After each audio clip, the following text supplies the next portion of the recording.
Hey guys, tonight we're diving into a history you probably never learned in school. We're going way, way back, before written records, before cities, before even those first little campfires were banked for the night.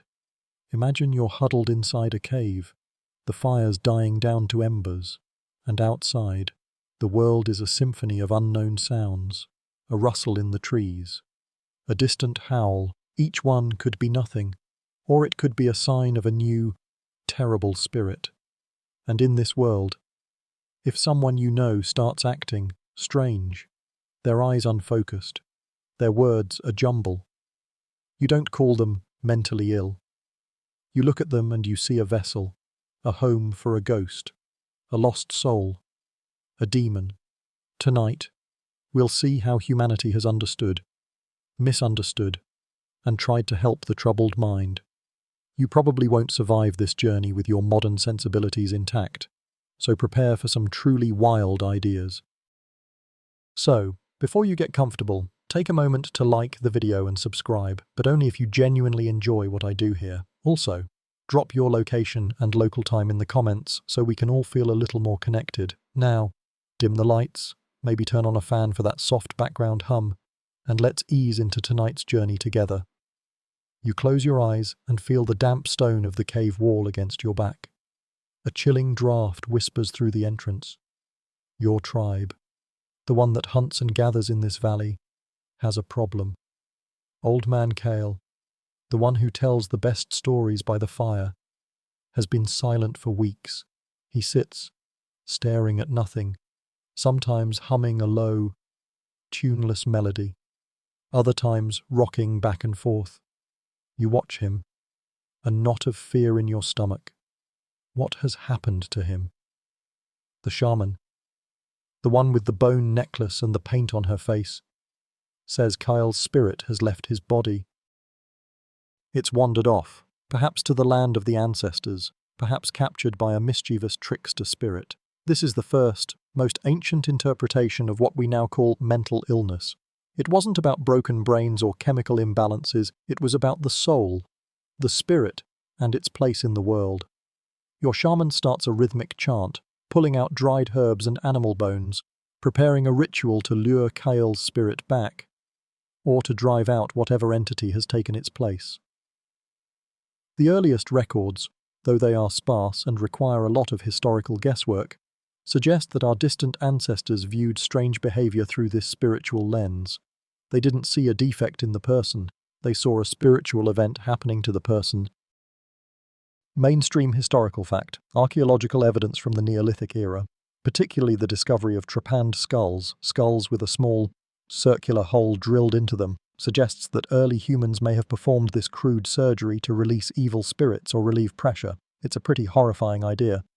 But to them, it might have been an act of desperate compassion. The belief was that the hole would give the malevolent force a way to escape.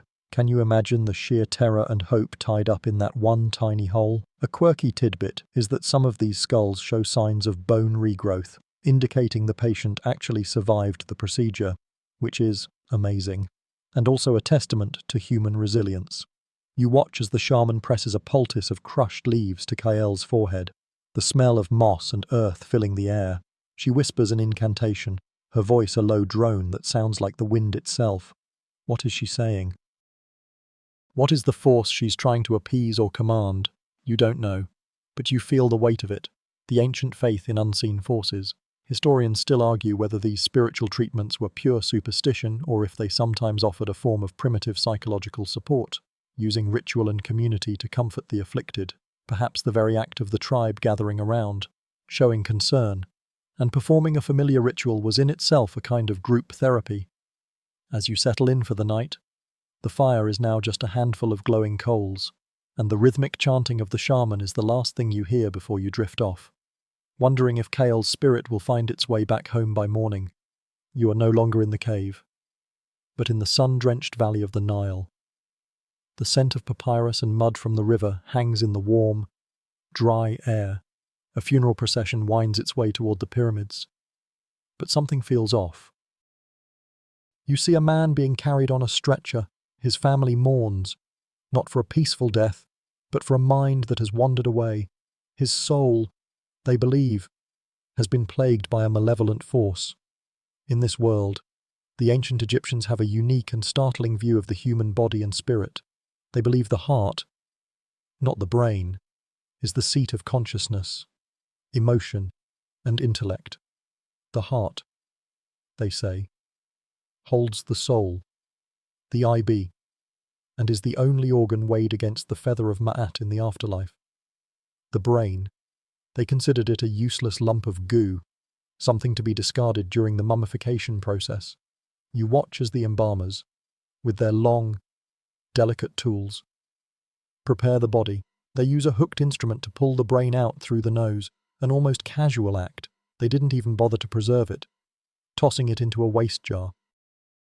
It's a pretty mainstream historical fact that this was standard procedure, a testament to their belief in the heart's supremacy. This meant that any affliction of the mind was, to them, an affliction of the heart or soul. A person who was mentally unwell might be seen as having a weak or damaged IB. It was not a physical problem, but a spiritual one. Healing, then, would not involve the brain at all. It would focus on appeasing the gods, or strengthening the soul. They'd use spells, prayers, and sometimes herbal remedies to cure someone of their mental distress. A quirky little tidbit is that they had specific prayers, called Book of the Dead spells, that were sometimes used to ward off demons thought to be responsible for mental afflictions. You can almost hear the soft, rhythmic recitation of the priests as they read from papyrus scrolls. You wander through the great temples, watching as a man, suffering from what we might now call anxiety, is brought before a priest of Sekhmet, the lioness goddess. This goddess, a terrifying but also healing deity, was believed to have a strong influence over health and disease. The man is not shackled or abused, he's treated with a kind of solemn reverence. He's suffering, and his suffering is a spiritual concern. The priest offers him a ritual drink and recites a long prayer, his voice a low hum against the massive stone columns. The aim is to calm the troubled spirit within the man's heart. It's a far cry from the modern concept of therapy, but it shows a foundational belief in the interconnectedness of the spiritual and mental world. Historians still argue whether the Egyptians' religious approach to mental health, with its focus on spiritual cures and rituals, was more effective or less effective than later, more medical approaches. Was the communal support and the power of belief itself a form of healing, or was it merely superstition? As you lean against a cool stone pillar, watching the dust motes dance in a shaft of light, you recall the story of the doctor and priest Sekhet-Ananch. He was a real person, a sort of physician to the royal court, and his tomb inscriptions show him as a healer of both the body and the mind. Though he would have seen those as one and the same, he wouldn't have been focused on a broken brain, but on a troubled soul. It's a different kind of empathy, a different kind of care. And it was all happening at a time when other civilizations were just figuring out how to build a mud brick wall. You can hear the gentle murmur of the temple, the soft shuffling of feet, and the far-off sound of the river, and you start to feel the same heavy calm that permeated this ancient world. A world where the heart was everything and the brain was just an afterthought. You're no longer in the fertile crescent of the Nile, but in the dusty, sun-baked plains of ancient Mesopotamia. The air smells of baked clay and market spices. You walk past ziggurats towering over the city of Babylon, and you feel the weight of a culture steeped in omens and divinations. Here, if someone you know starts to act erratically, if they see things that aren't there, or if they speak in a language no one understands, it's not because their heart is troubled, it's because a demon has taken hold. This is a pretty mainstream historical fact. The people of Mesopotamia, particularly the Babylonians and Assyrians, had a deep and intricate belief system that attributed mental and physical illness to supernatural causes. You stand by as a family brings their loved one, who has been suffering from what we might now call a psychotic episode, to a kind of priest-exorcist known as an ashipu. This man is not a doctor in the modern sense. He's a specialist in magical and spiritual medicine. He's a professional demon fighter. He inspects the afflicted person, not for physical symptoms, but for spiritual ones. He's looking for the telltale signs of a malevolent spirit, or galu. A quirky tidbit is that they had a whole taxonomy of these demons, each one with a specific name and a specific kind of affliction it caused. Some demons caused fevers, others caused blindness, and others still were responsible for madness. They were often believed to be angry spirits of the dead, or minor deities who had been offended. The Ashipu begins his work. He uses a series of incantations, prayers, and rituals to try and force the demon out. He might use a specific charm, or an amulet made of certain stones. He might also create a small statue of the demon and then destroy it in a symbolic act.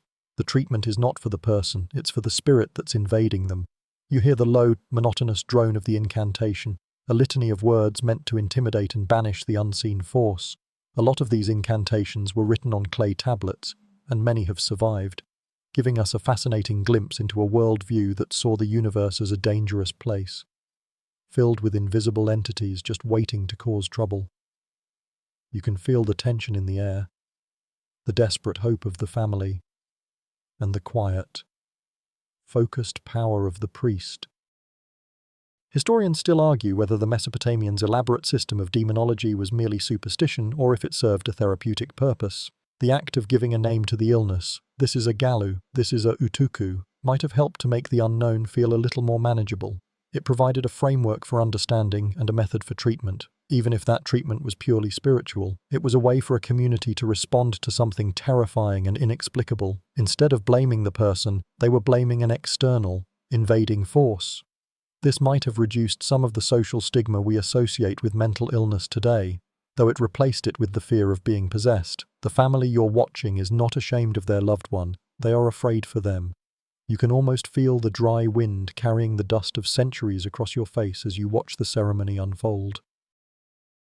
The Ashipu places a small clay effigy on the ground and recites a final, forceful incantation. The family holds their breath, their eyes wide with a mixture of fear and faith. In this world, the line between medicine and magic is completely blurred. To heal the mind, you must first heal the spirit.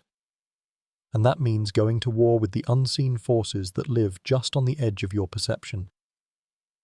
You watch as the man on the ground slowly begins to calm, whether from the power of the ritual or from simple exhaustion. Either way, for a moment, the demon seems to have been subdued. The scene shifts again, and you're now standing in the city-state of ancient Greece. The air is warm and a light breeze carries the scent of olive trees and the distant sea. Instead of towering ziggurats or great pyramids, you're surrounded by graceful columns and public spaces bustling with philosophers and citizens debating everything from politics to the nature of the soul. Here, a new idea is taking hold, one that begins to move away from supernatural explanations. A man named Hippocrates, often called the father of medicine, is at the forefront of this shift. He's proposing a radical theory: disease, including what we would now call mental illness, is caused not by demons or angry gods, but by natural forces within the body itself. You stand in a quiet courtyard as Hippocrates examines a patient who suffers from fits of what we'd now call mania, followed by periods of deep sadness. He doesn't chant or pray. Instead, he observes the patient, asking questions about their diet, their sleep, and their habits. He believes the body is composed of 4 essential fluids, or humours: black bile, yellow bile, phlegm, and blood. According to this mainstream historical fact, the balance of these humours was the key to health. An imbalance meant illness. Too much black bile, he might say, causes melancholia, a state of deep sadness and contemplation. Too much yellow bile could lead to a fiery, angry disposition. The concept is beautifully simple, and it provides a logical, non-spiritual framework for understanding the mind and body. The treatments were often aimed at restoring this balance. You might be prescribed a specific diet, or perhaps a period of exercise to get things moving. A physician might recommend a change in climate, a cleansing bath, or even a purge to rid the body of excess humours. A quirky tidbit is that the colour of your phlegm or the consistency of your stool was a vital diagnostic tool. They'd study it, much like a modern doctor studies a blood test, to determine which humour was out of whack. The diagnosis was almost an art form, a sensory experience. As you listen to the low murmur of the diagnosis, you realize this is a revolutionary moment. For the first time, people are considering that the cause of madness might be physical, not spiritual. This idea of the humours would dominate Western medical thought for more than 2,000 years. Historians still argue whether the Hippocratic theory of humours, for all its scientific inaccuracy, was a net positive. Did it lay the groundwork for a more rational, medical approach to mental illness, or did its rigid adherence to a flawed premise blind physicians to other, more accurate explanations for centuries? You can almost hear the soft, steady rhythm of a lecture, a quiet moment of calm in a world that was just beginning to explore the complexities of the human mind. The Greeks, with their love of reason and order, sought to categorize even the most chaotic and irrational parts of the human experience. You watch as the patient is led away, not to a temple for an exorcism, but to a quiet room where a special diet will be prepared. The treatment feels gentle and human, a kind of holistic care that sees the person as a whole, from their digestive system to their temperament. The focus is on finding harmony within the individual, a microcosm of the Greek ideal of balance and order in the universe. It's a profound shift in thinking, and you can feel the ripple of it spreading across the Western world, slowly but surely, changing the conversation around mental health forever. From the sun-drenched courtyards of Athens, you are transported to the bustling heart of the Roman Empire. The air is filled with the scent of roasted meat, the clang of hammers, and the low roar of a chariot race in the distance. Here, the practical, pragmatic Romans took the Greek ideas about humours and balance and integrated them into their own society, but they also introduced a new, more institutional approach to mental affliction. You see a grand home, a villa with marble floors and lush gardens. Inside, a wealthy Roman matron, known for her sharp wit and powerful family connections, has fallen into a state of deep despondency. She weeps uncontrollably and refuses to eat. Her family does not immediately seek out a priest or an exorcist. Instead, they call for a physician, a follower of the Hippocratic school. He believes her melancholia is caused by an excess of black bile. His prescription is not a spiritual one, but a very practical one, a change of scenery. She is to be taken to a country estate, a place of quiet contemplation and clean air, away from the stresses of city life. This is a crucial, mainstream historical fact for the wealthy. Mental health care often meant private, domestic care, sometimes in a specially built sanctuary within a family's home. These places, sometimes called temples of Aesculapius, the god of healing, weren't just places of worship. They were also a kind of early, temple-based sanatorium, offering a peaceful environment, healing rituals, and a sense of calm. You can almost feel the smooth stone of a temple bench as you sit, listening to the soft murmur of prayers. The Romans understood that a tranquil environment could be part of the healing process. However, for those who were not wealthy, the situation was very different. You see a man, thin and disheveled, who wanders the streets, shouting incoherently at passers-by. He's not taken to a temple or a private villa. He's often tolerated, sometimes mocked, and sometimes becomes a public spectacle. A quirky tidbit is that while there were no dedicated public asylums in the Roman Empire in the modern sense, the mad were often housed in temple precincts or became a kind of tolerated part of the public landscape. Sometimes they were even seen as touched by the gods, not in a good way, but in a way that set them apart. It's a cruel kind of celebrity, where your suffering is a source of public entertainment or a point of morbid curiosity. Historians still argue whether the Romans' practical, institutional approach to mental health was a step forward or a step back. On one hand, it moved away from the purely spiritual and focused on a kind of environmental therapy. On the other hand, it codified a class-based system of care where the wealthy could afford a private, dignified form of treatment while the poor were left to fend for themselves in the streets. Was this a step toward the modern asylum, or was it a form of neglect disguised as tolerance? You watch as the disheveled man is given a piece of bread by a sympathetic baker. It's a moment of small kindness in a world that has no formal safety net for the mentally afflicted. The vast, bustling Roman Empire, for all its engineering marvels and legal systems, had no legal or social framework to protect the minds of its most vulnerable citizens. You can almost feel the cool shadow of a great aqueduct as you contemplate this contradiction. The Romans were masters of the physical world, but they were still struggling to understand the unseen, internal worlds of the mind. The grand Roman structures begin to crumble around you, and the bustling city gives way to a quieter, more solemn landscape. You find yourself in early Christian Europe. The echoes of gladiatorial combat are replaced by the soft tolling of a church bell. The focus on the body, so central to the Greeks and Romans, now takes a backseat to the soul. With the rise of Christianity, the old theories about humours and bodily imbalances don't disappear entirely. But they are viewed through a new lens, the divine and the demonic.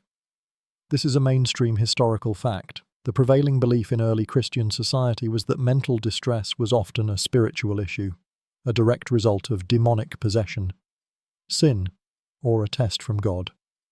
You watch as a young woman, plagued by terrible visions and fits of screaming, is brought to a priest, not a doctor.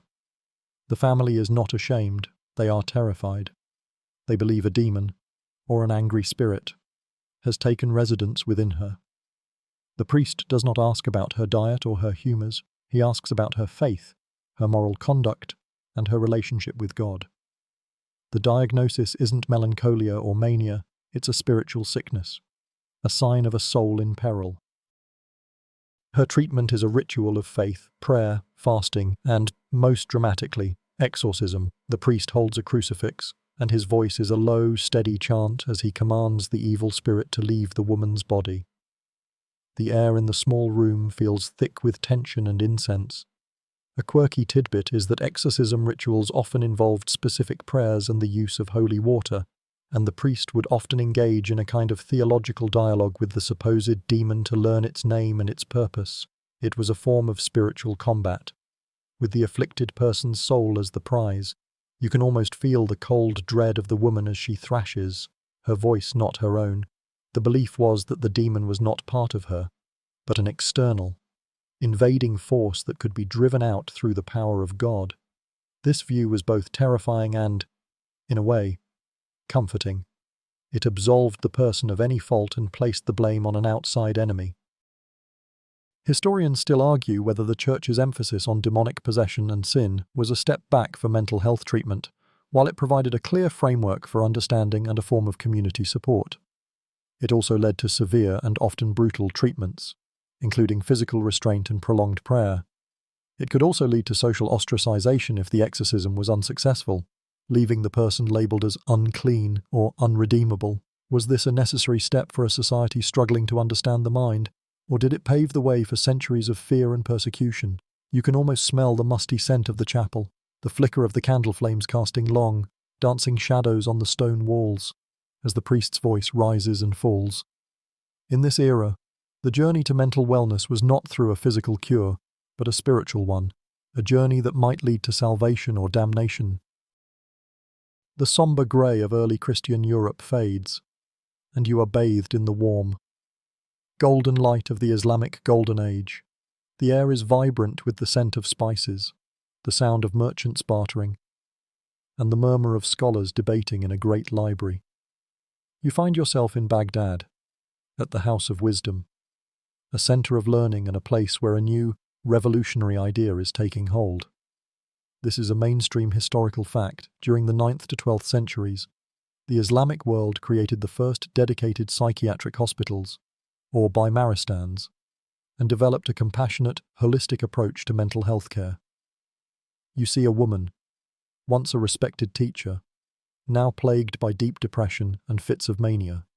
She isn't taken to a priest for an exorcism, she is taken to a bimaristan, a hospital that treats both physical and mental ailments under one roof. She's not shackled or abused. Instead, she is greeted with kindness and dignity.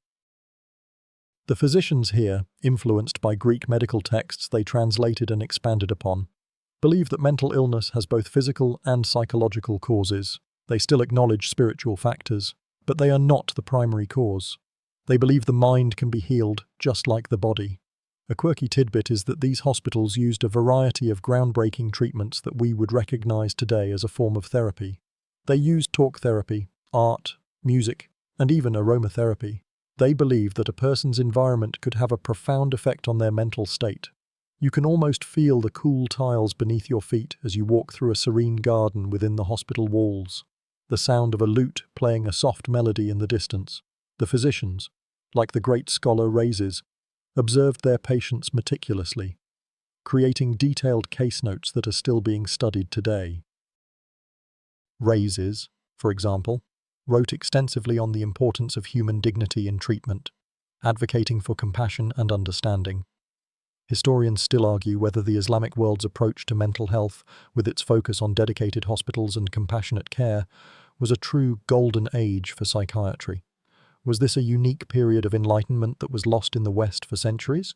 Or were these institutions still limited in their understanding, with treatment often consisting of little more than humane custody? You watch a physician, with a quiet and respectful demeanor, sit with the woman and talk to her, asking not about her sins, but about her feelings. It is a profound and moving moment, a bridge between the superstition of the past and the science of the future.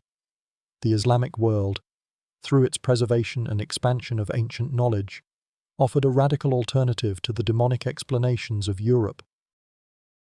They offered hope, not fear, and they saw the troubled mind as something to be healed, not something to be feared or exorcised. It was a brief, but brilliant, flicker of light that would eventually find its way back to the west. The golden light of Baghdad fades, and the world grows colder, darker. You are back in Europe. In the high Middle Ages, the towering cathedrals and walled cities speak of a new kind of social order, one deeply influenced by the Church. While the Islamic world was advancing psychiatric care, Europe was taking a different path. The old Hippocratic ideas about humours still existed. They never truly went away, but they were now filtered through a Christian theological lens. This is a mainstream historical fact. The prevailing view of mental illness in medieval Europe was that it was often a form of melancholia, a spiritual and physical ailment caused by an imbalance of the black bile humour, but also deeply tied to an individual's spiritual state. You're in a monastery garden, the scent of damp earth and herbs filling the cool, misty air. You see a man, a scholar, who has fallen into a state of deep despondency. He's withdrawn, quiet, and seems to carry a great weight on his shoulders. He believes his condition is not just a physical one, but a spiritual one, a kind of acedia, or spiritual sloth. He feels a profound sense of despair, a feeling that God has abandoned him. This is the great paradox of the medieval mind. The body's humours were believed to be out of whack, but the ultimate cause was seen as a moral or spiritual failing. You could have a physical cause for your sadness, but the sadness itself was a sign of a soul in need of salvation. A quirky tidbit is that the colour black, associated with black bile, was seen as a powerful symbol of this condition. Melancholics were often depicted in art and literature as figures draped in dark robes, their faces cast in shadow. This colour symbolism became a kind of shorthand for the condition, a visual representation of their inner turmoil. You can almost feel the weight of this symbolic colour, the way it seems to press down on the man as he walks slowly through the garden, his head bowed. His treatment is a mix of the physical and the spiritual. A physician might prescribe a change in diet to balance the humours, but a priest or a monk would also prescribe prayer, contemplation, and moral instruction to lift his spirit from despair. Historians still argue whether the medieval concept of melancholia, with its blend of physical and spiritual explanations, was a more compassionate or more dangerous way of understanding mental illness. On one hand, it allowed for the idea that someone's sadness was not their fault, that it was a physical ailment. On the other hand, it also opened the door for moral judgment, for the idea that a person's lack of faith was part of the problem. Was this a genuine attempt to understand a complex human condition? Or was it a convenient way to place responsibility on the afflicted? You watch as the monk offers the man a cup of herbal tea, his face filled with genuine concern. The silence of the garden, broken only by the chirping of a few birds, seems to hold all the unanswered questions of a time caught between ancient science and fervent faith. The monastery garden fades, and you are now in a bustling medieval city. The air is thick with the smells of wood smoke and a kind of earthy, human odour that only crowded places seem to have. A doctor, dressed in a simple, dark tunic, stands over a patient. The patient, a merchant who has become listless and withdrawn, is suffering from what the doctor diagnoses as an imbalance of the humours. Remember those from the Greek era. They didn't go away, they just got a medieval makeover. This is a pretty mainstream historical fact. The theory of the four humours, blood, phlegm, yellow bile, and black bile, remained the dominant medical paradigm for centuries, and it was the primary lens through which mental health was understood. You watch as the doctor, with a quiet and serious expression, takes a small knife and makes a shallow cut on the merchant's arm. A few drops of blood well up and are quickly wiped away. This is bloodletting, a common practice aimed at rebalancing an excess of one humour. A quirky tidbit is that the specific vein or part of the body chosen for the cut was determined by complex astrological charts and the type of humour believed to be in excess. So, you didn't just get a cut, you got a custom, cosmically aligned cut. In this case, the doctor believes the merchant has too much melancholic black bile, and the bloodletting is meant to draw out some of the imbalance. The doctor also recommends a series of other treatments. He prescribes a specific diet, perhaps one that is warm and dry to counteract the cold and wet nature of black bile. He might also recommend a change in environment, a trip to the countryside to breathe in fresh air. You can almost feel the chill of the morning air on your face as you imagine the merchant setting off on his journey, his mind hopefully being rebalanced with every step. The belief was that the body and the environment were in constant conversation, and by changing one, you could change the other. This period was a strange mix of the mundane and the metaphysical. While a doctor might be focused on the physical body, a priest or a family member might be focused on the spiritual well-being of the patient. The body and soul were seen as two parts of the same whole, and an illness in one was a sign of a problem in the other. Historians still argue whether these treatments, like bloodletting and purging, were actually helpful or if they often did more harm than good. While they were based on a flawed understanding of the human body, the very act of a doctor taking a physical action and a community showing concern might have had a placebo effect, offering a kind of hope and attention that the patient desperately needed. It was a tangible way to fight an invisible enemy. The doctor, in this sense, was both a healer and a symbol of hope. You watch as the doctor packs his bag and moves on to his next patient, leaving the merchant to his recovery. A man treated not as a spiritual failure, but as a person with a physical imbalance that could, hopefully, be set right. The medieval city fades, and you are now in a quiet, shadowy clearing on the edge of a forest. The air is cool and still, and the only sound is the rustling of leaves and the faint whisper of a stream. A woman, a simple villager, is on her knees, her hands tied behind her back. Her eyes are wide with a mixture of fear and confusion. She isn't sick, not in the way a medieval doctor would understand it. Her village priest has declared her to be a witch. This is a crucial, mainstream historical fact. As the church's influence grew in the later Middle Ages, a deep and terrifying link was forged between bizarre behavior, mental distress, and the accusation of witchcraft or heresy. You watch as the priest, his face grim, recites a prayer. The village onlookers stand a safe distance away. Their faces a mixture of morbid curiosity and genuine terror. The woman has been talking to herself, telling stories of a creature in the woods that speaks to her, and sometimes she falls into strange, catatonic states. Today, we might diagnose her with a psychotic disorder, but in this world, her behavior is clear evidence of a pact with the devil. Her strange words are the devil's words, her fits a sign of a demonic presence. A quirky tidbit is that the specific behaviors that were seen as signs of witchcraft were incredibly varied, from talking to yourself and having visions to having a birthmark in a strange place, or even just being a little too knowledgeable about herbs. A simple herbalist could, with one wrong look, become a sorceress. The priest holds up a holy symbol, and the woman flinches. This is seen as further proof of her demonic possession. There is no talk of humours, no mention of spiritual despair. This is a simple binary, good or evil, God or the devil. The treatment is not one of healing, but one of punishment and purification. The woman is not seen as a victim of her own mind, but as a willing participant in her own damnation. This is where the old ideas of demonic possession, which were sometimes framed with a kind of therapeutic goal, remember the exorcisms, take a much darker turn. The afflicted person is no longer just a vessel for an evil spirit, they are an evil person. Historians still argue whether the widespread belief in witchcraft was a deliberate tool of social control or a genuine reflection of a society grappling with forces it could not understand. Was it a convenient way to get rid of societal outsiders and nonconformists, or was it a genuine, albeit terrifying, attempt to explain the unexplainable, to give a name to behaviors that were otherwise incomprehensible? You watch as the woman is led away, not to a hospital, but to a trial, a place where a rational mind and a troubled one would have no defense. The flicker of the firelight catches in her terrified eyes, and you feel the true horror of a time when the mind's darkest corners were seen not as a place for healing, but as a battleground for a war between heaven and hell. You turn from the dark woods, and the oppressive fear of the witch hunt gives way to a long, dusty road. You are a pilgrim, and you are not travelling for salvation alone, but for a cure for a troubled mind. Your cousin, a young woman who has become prone to strange visions and long periods of despondency, is travelling with you. You've been told that a pilgrimage to the shrine of a saint is her only hope. This is a mainstream historical fact. Pilgrimages to sacred sites were a common and highly valued form of treatment for both physical and mental ailments in the Middle Ages. You trudge along the road, the rhythmic sound of your footsteps on the dirt, a kind of hypnotic rhythm. The journey itself is an act of penance and faith. It's a physical manifestation of a spiritual struggle.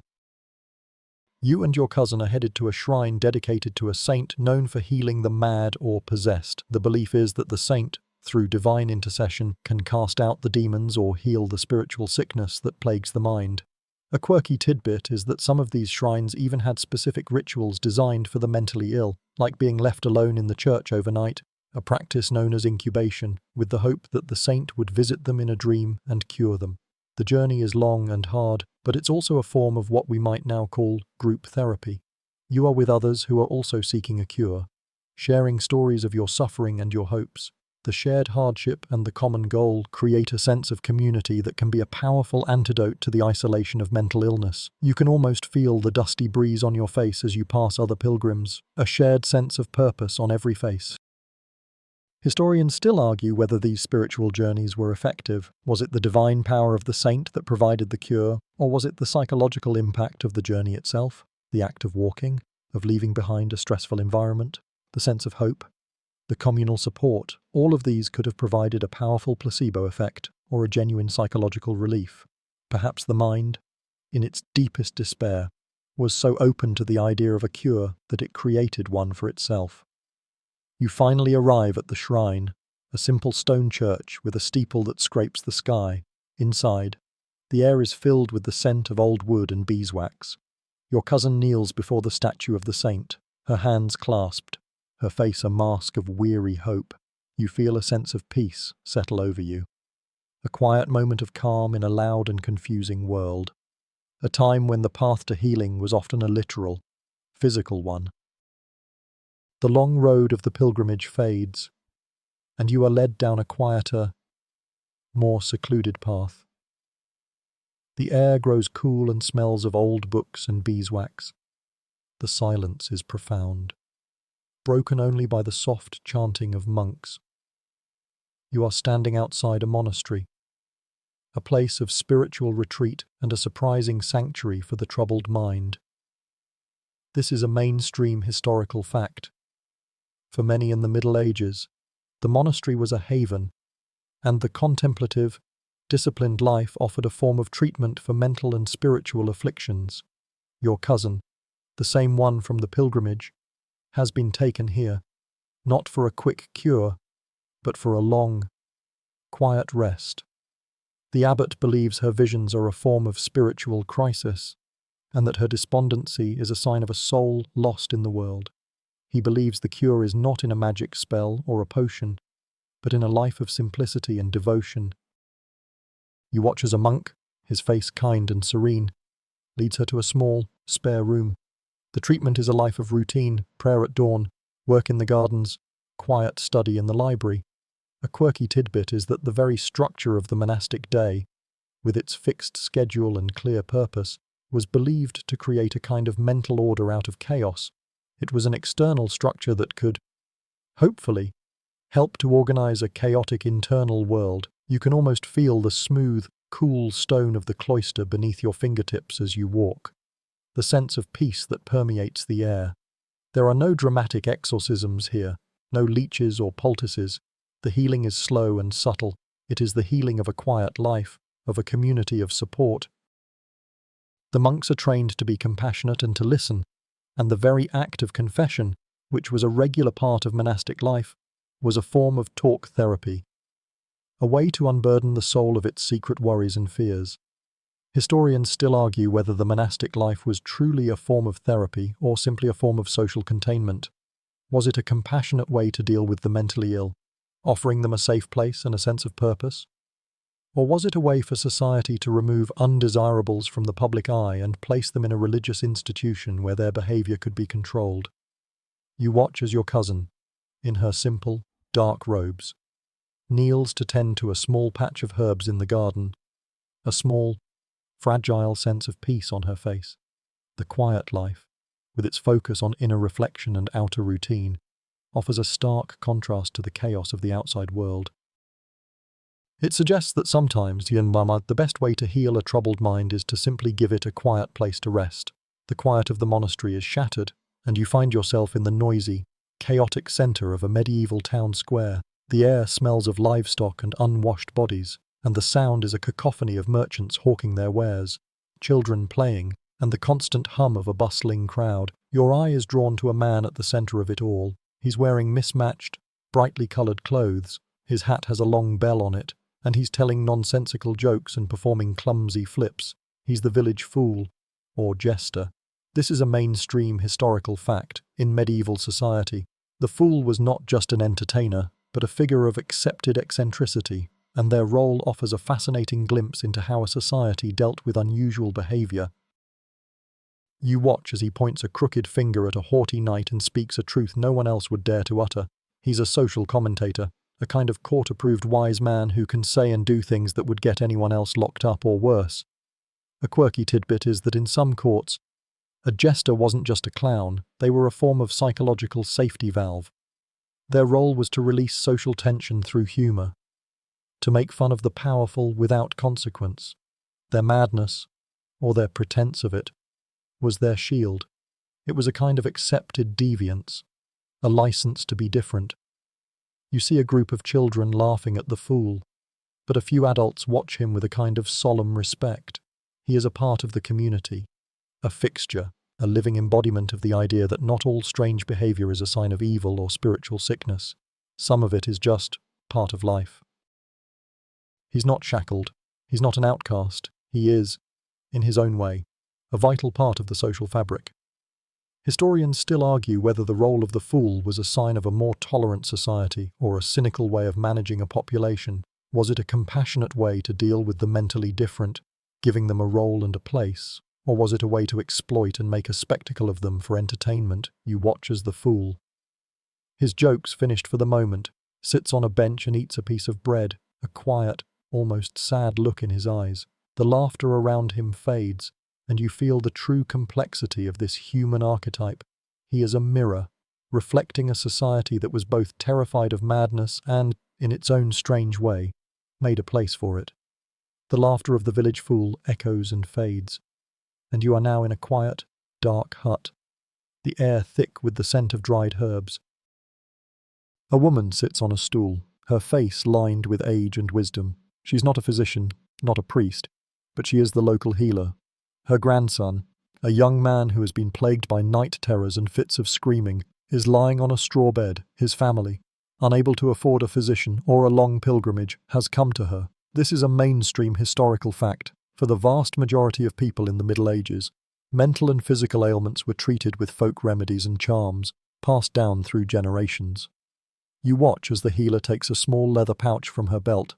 She empties its contents onto a worn wooden table, a dried sprig of St. John's wort, a small, smooth stone, a piece of bone, and a handful of lavender. Each item has a purpose, a magical and medicinal property. She begins to crush the herbs with a mortar and pestle, her movements slow and deliberate. A quirky tidbit is that the act of creating the charm or remedy was as important as the ingredients themselves. She might whisper a prayer or a charm over the concoction, infusing it with power and intention. She believes the night terrors are caused by a mischievous spirit, and the herbs and stones are meant to ward it off. The St. John's wort, for example, was believed to be a powerful protection against evil spirits, and its golden flowers were said to hold the light of the sun. You can almost feel the smooth, cool stone as she places it on the young man's forehead, the act of a kind and caring ritual. Her treatments are a mix of what we would call herbal medicine and what we would call superstition. They are based on a deep, experiential knowledge of the natural world, but also on a belief in unseen forces. Historians still argue whether these folk remedies, many of which had no known medicinal properties for mental health, had any real effect? Was the cure in the herbs, or was it in the ritual, the care, and the belief of the family and the healer, the very act of doing something, of taking action against a terrifying and inexplicable problem, could have provided a profound sense of hope and comfort. It was a form of self-care and community care that existed outside of the formal institutions of the church and the medical establishment. You watch as the healer brews a calming tea from the lavender and gives it to the young man.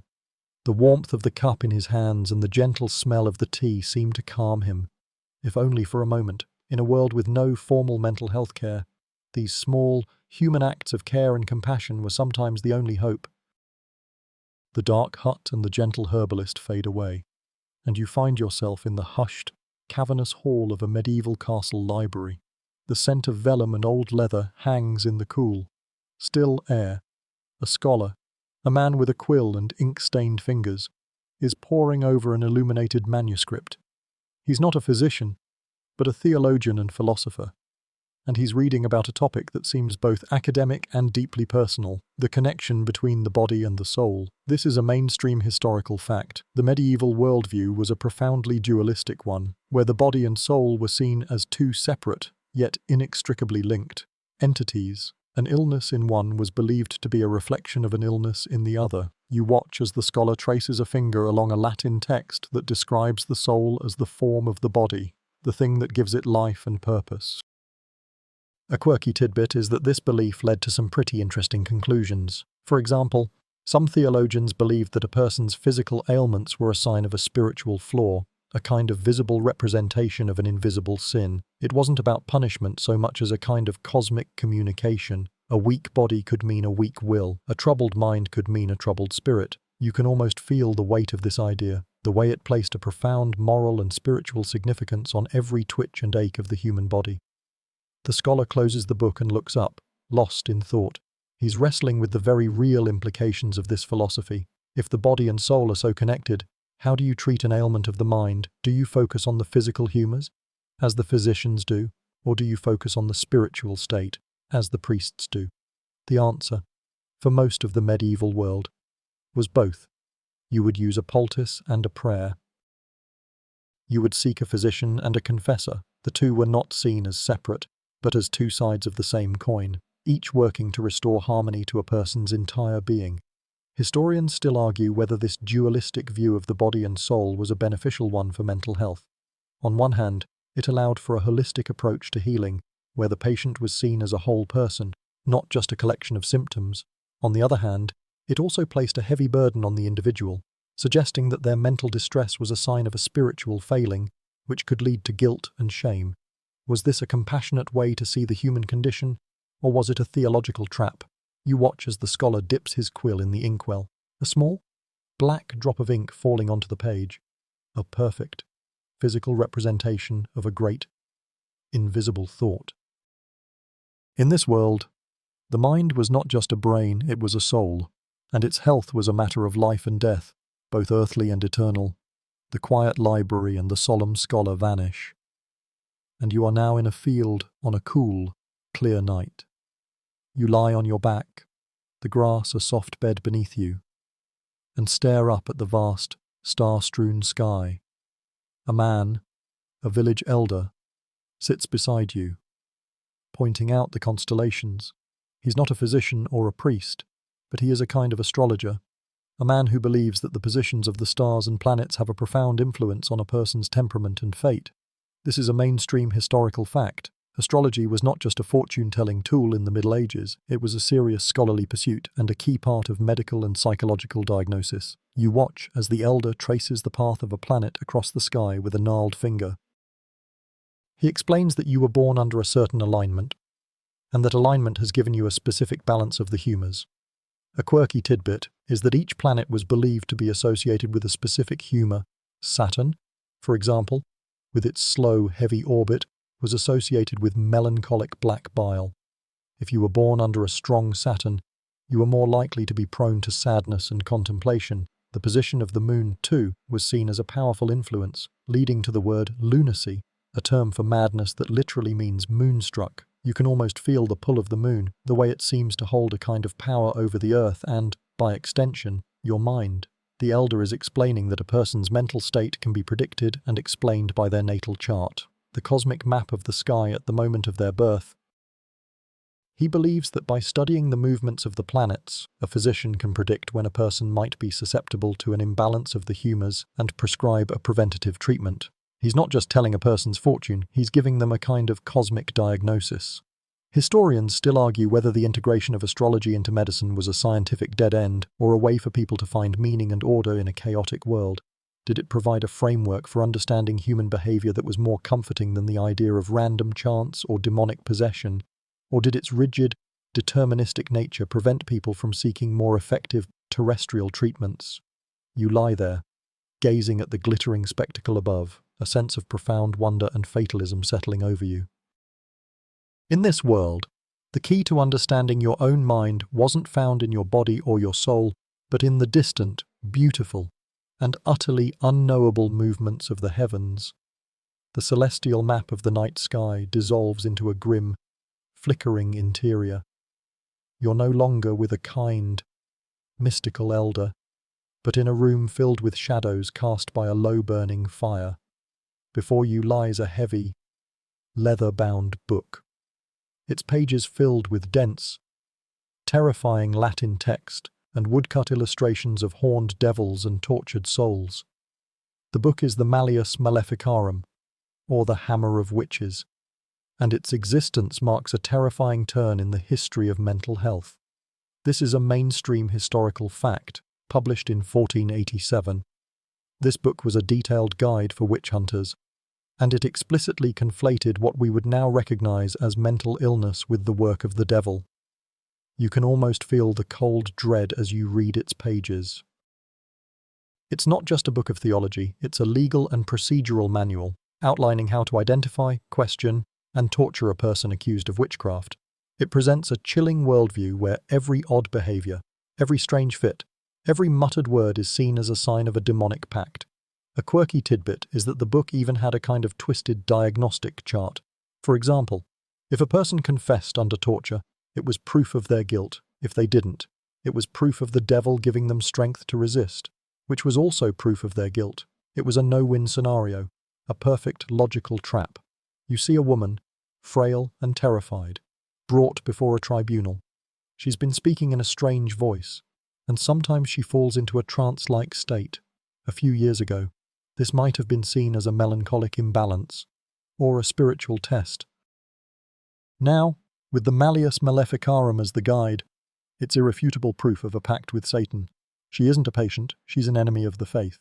The treatment isn't one of healing, but one of punishment. The belief in a physical cause for her symptoms, which had existed for centuries, is almost completely erased by this new, terrifying theological framework. Historians still argue whether the Malleus Maleficarum and the witch hunts it fueled were a genuine attempt to combat evil or a convenient way for a society to deal with social outsiders, particularly women, who didn't conform to the norms. Was it a reflection of a society's deep-seated fear of the unknown, or a brutal tool of social control?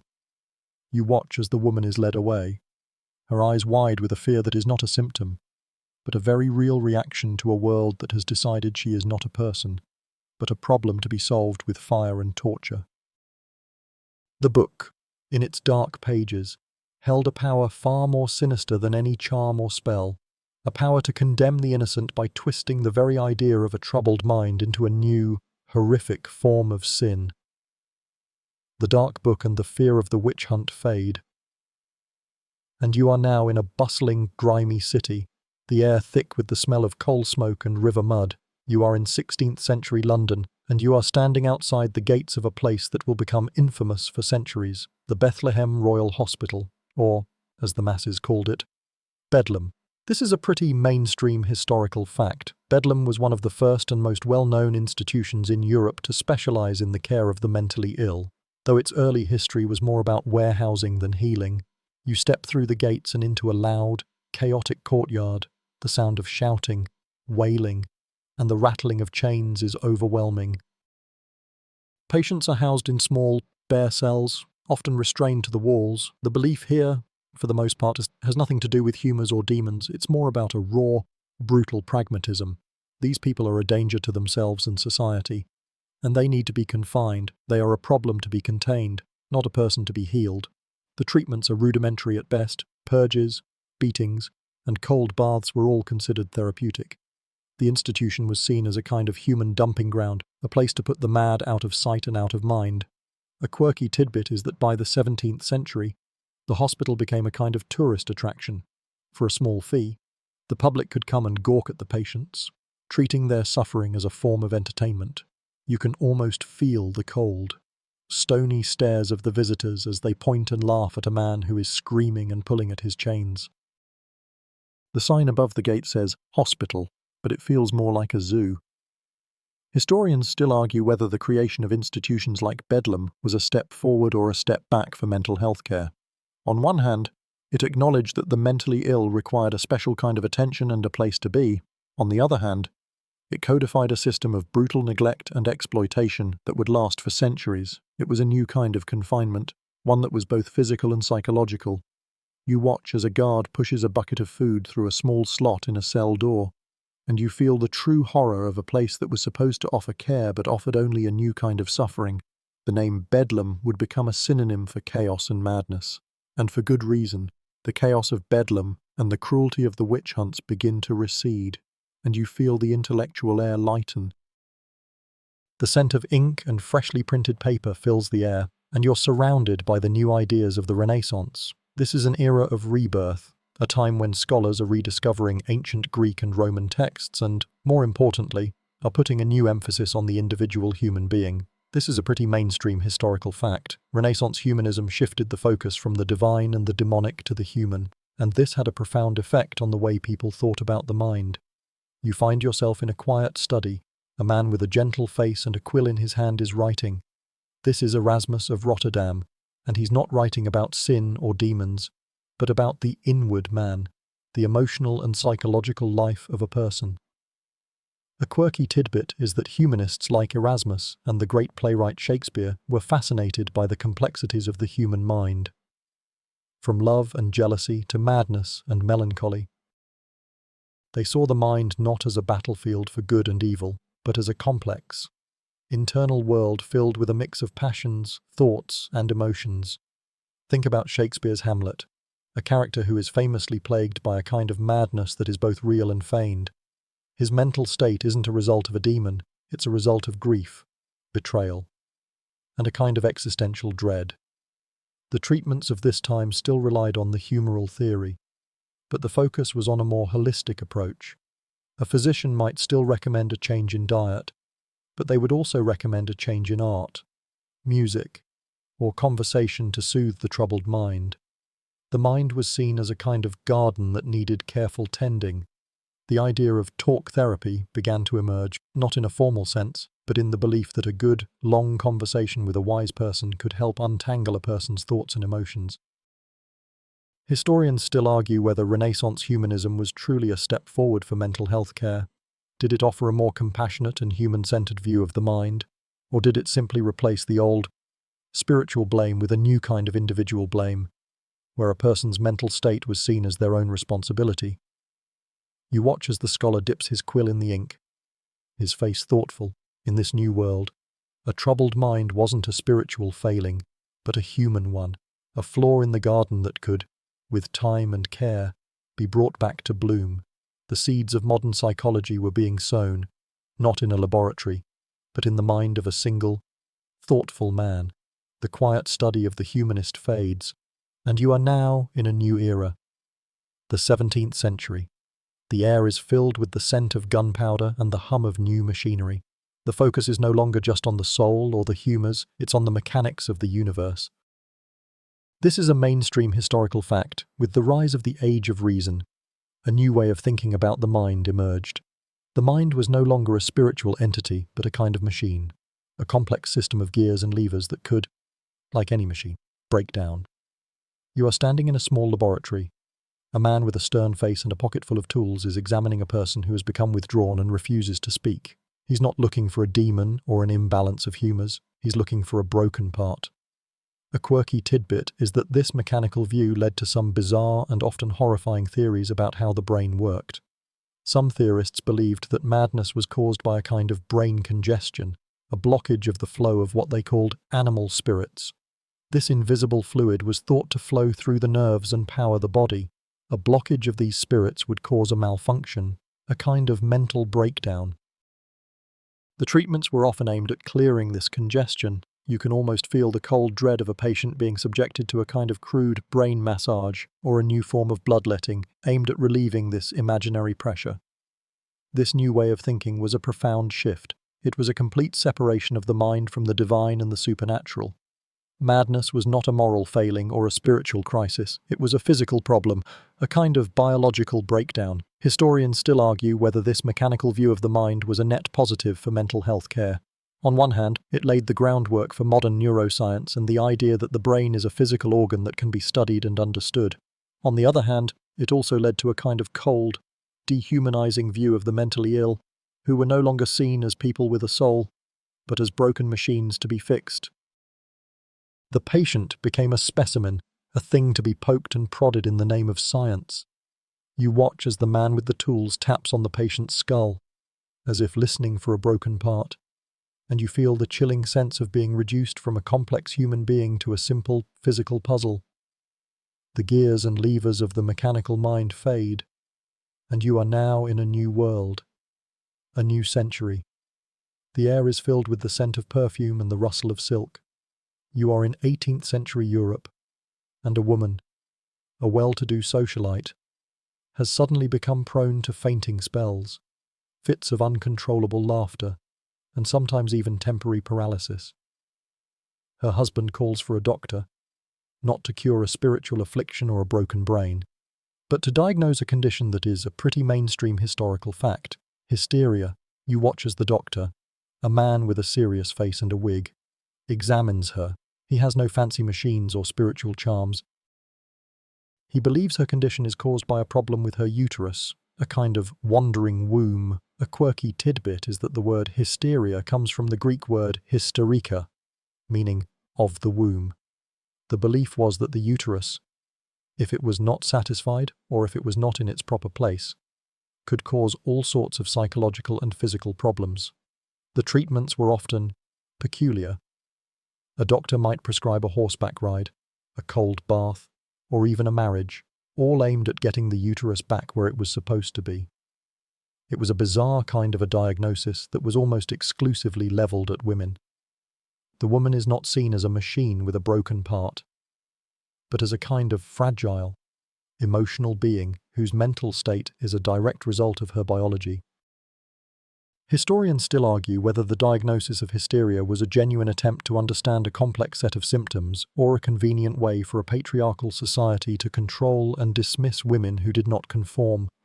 Was it a way to pathologize female emotion and behavior, or was it a reflection of a real, if poorly understood, set of medical problems? You watch as the doctor prescribes a dose of a strong, floral-smelling sedative, and you feel the weight of a society that has decided that a woman's mental state is a direct result of her gender. The concept of hysteria would haunt medicine for centuries, a ghost of an idea that would continue to shape the way we think about the female mind.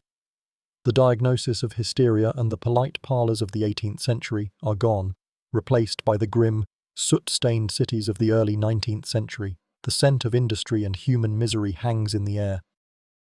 A new movement is sweeping through Europe, a kind of dark, social reckoning. This is a mainstream historical fact, the Great Confinement.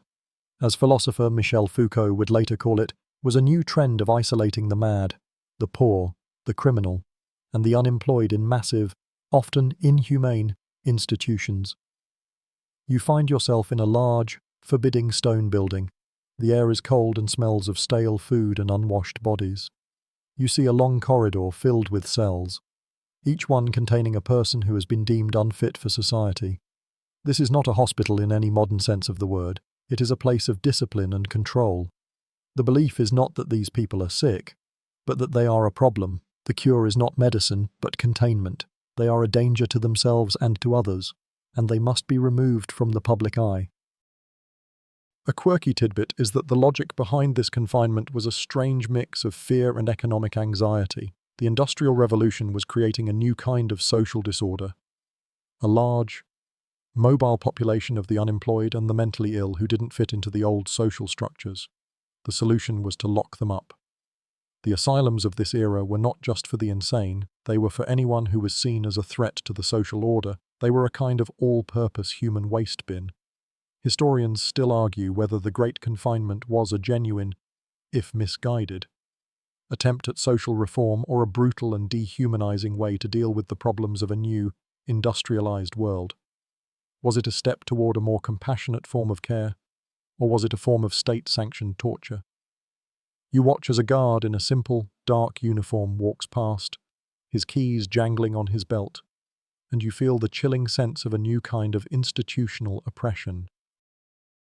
The human rights of the mentally ill, which had never been great, have now been completely stripped away in the name of order.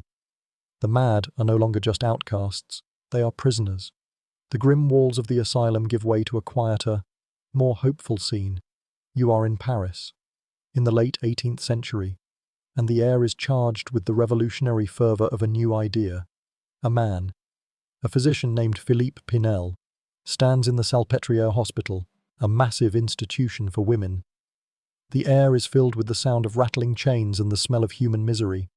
But Pinel is not here to contain the mad, he is here to free them. This is a pretty mainstream historical fact. Pinel is famous for unchaining the patients at the Salpêtrière and Bicêtre hospitals. A radical act of compassion that would change the course of psychiatry forever.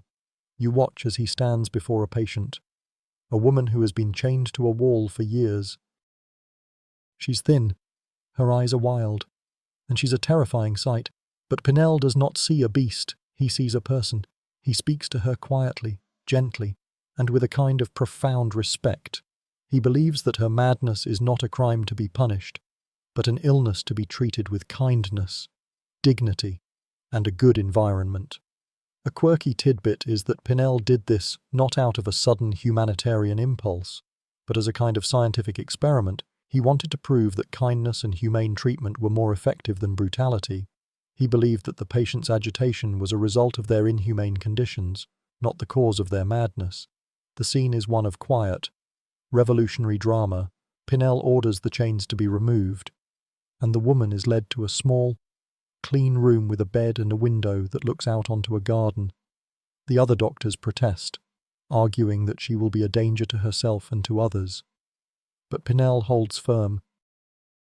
His new method, which would become known as moral treatment, was a profound and radical shift. The goal was to remoralize the patient, to treat them with compassion, and to give them a sense of routine and purpose. The asylums that embraced this new idea became a kind of quiet, rural sanctuary, a far cry from the bedlams of the past. Historians still argue whether Pinel was truly the father of modern psychiatry or if his reforms were a kind of temporary flicker in a long history of institutional brutality. Did his reforms truly change the way we see the mentally ill, or was it a brief, shining moment of compassion that was soon forgotten? You watch as the woman, free from her chains for the first time in years, stands at the window, a look of profound, almost childlike wonder on her face.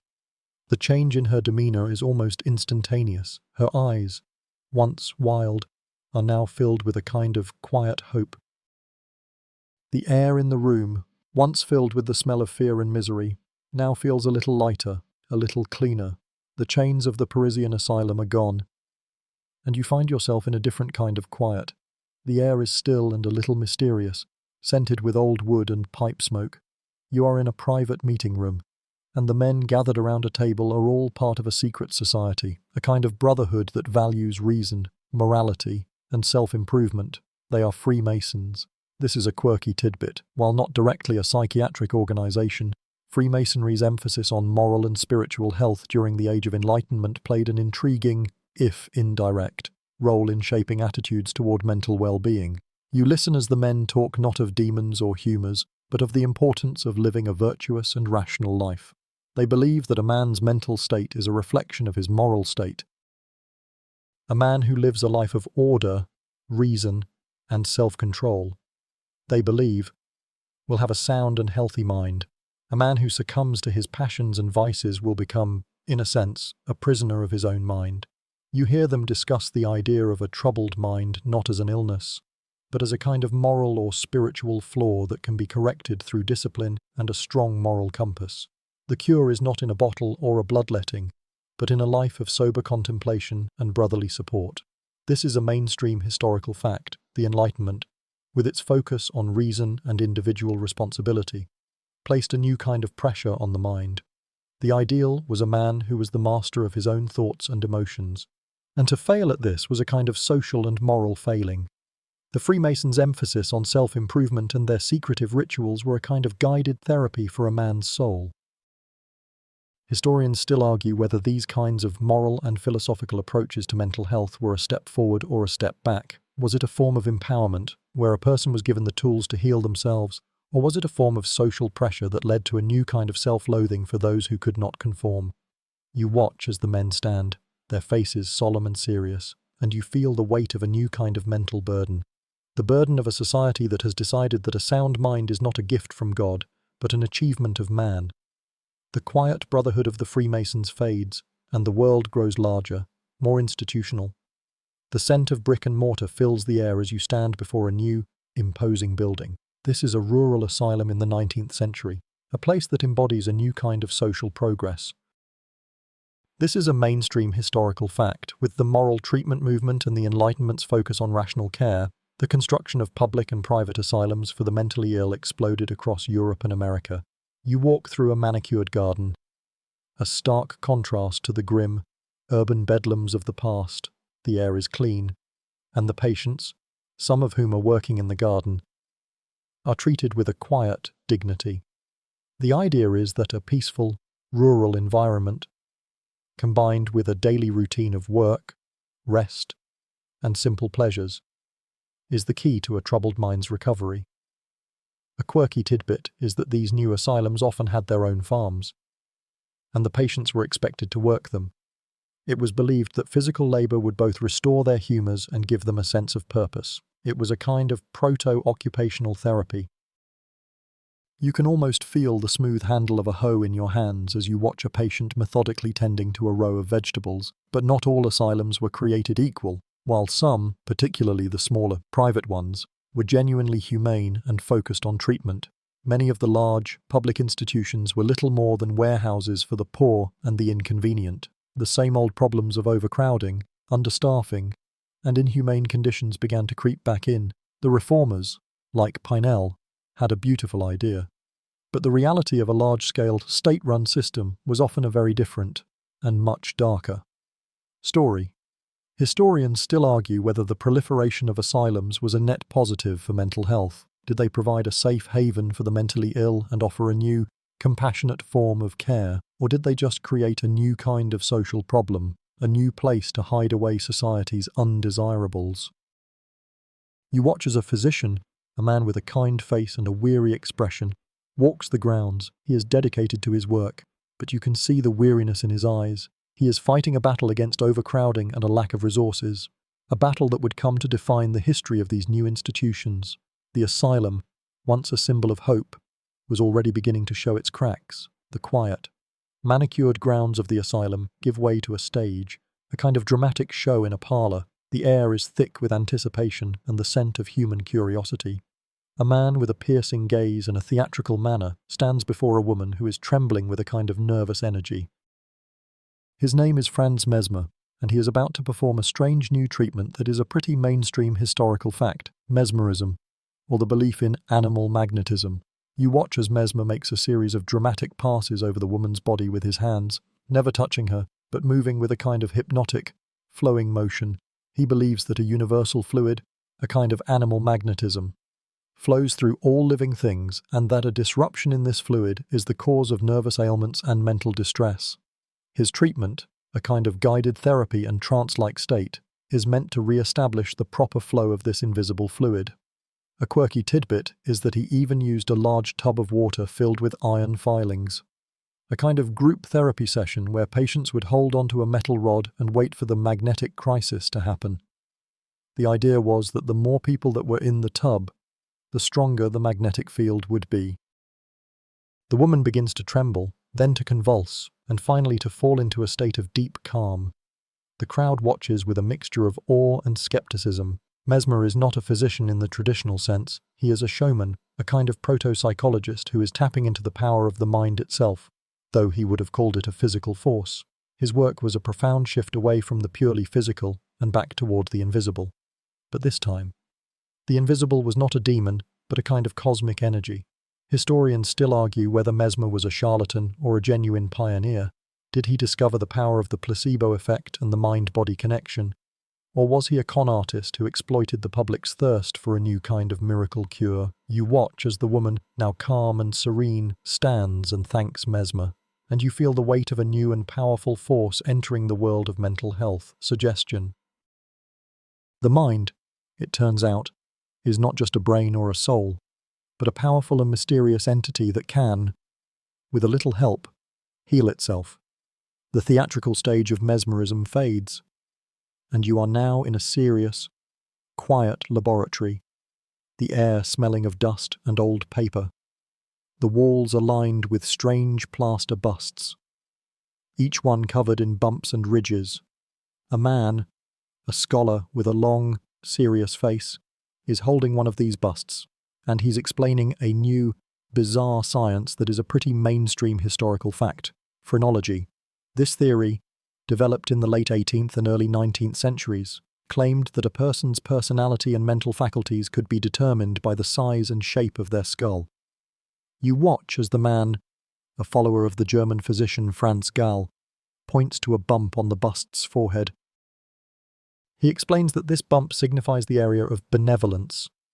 Another bump, behind the ear, is the area of destructiveness. A quirky tidbit is that phrenologists created detailed maps of the human skull, with each area corresponding to a specific mental trait or faculty. They believed that by measuring these bumps, they could get an accurate reading of a person's character, intelligence, and even their propensity for madness. This new pseudoscience was a kind of simplified, accessible psychology for the masses. It was a way for people to understand and categorize human behavior without the need for complex philosophical or medical training. It provided a seemingly scientific explanation for everything from genius to madness. The belief was that the brain, as the organ of the mind, was made up of a series of localized areas, and the size of each area would be reflected in the shape of the skull. A big bump for hope meant a hopeful person. A big bump for secretiveness meant a secretive person. It was a physical, tangible way to understand an invisible, internal world. Historians still argue whether phrenology was a dangerous and deceptive pseudoscience or a genuine, if misguided, step toward modern neuroscience.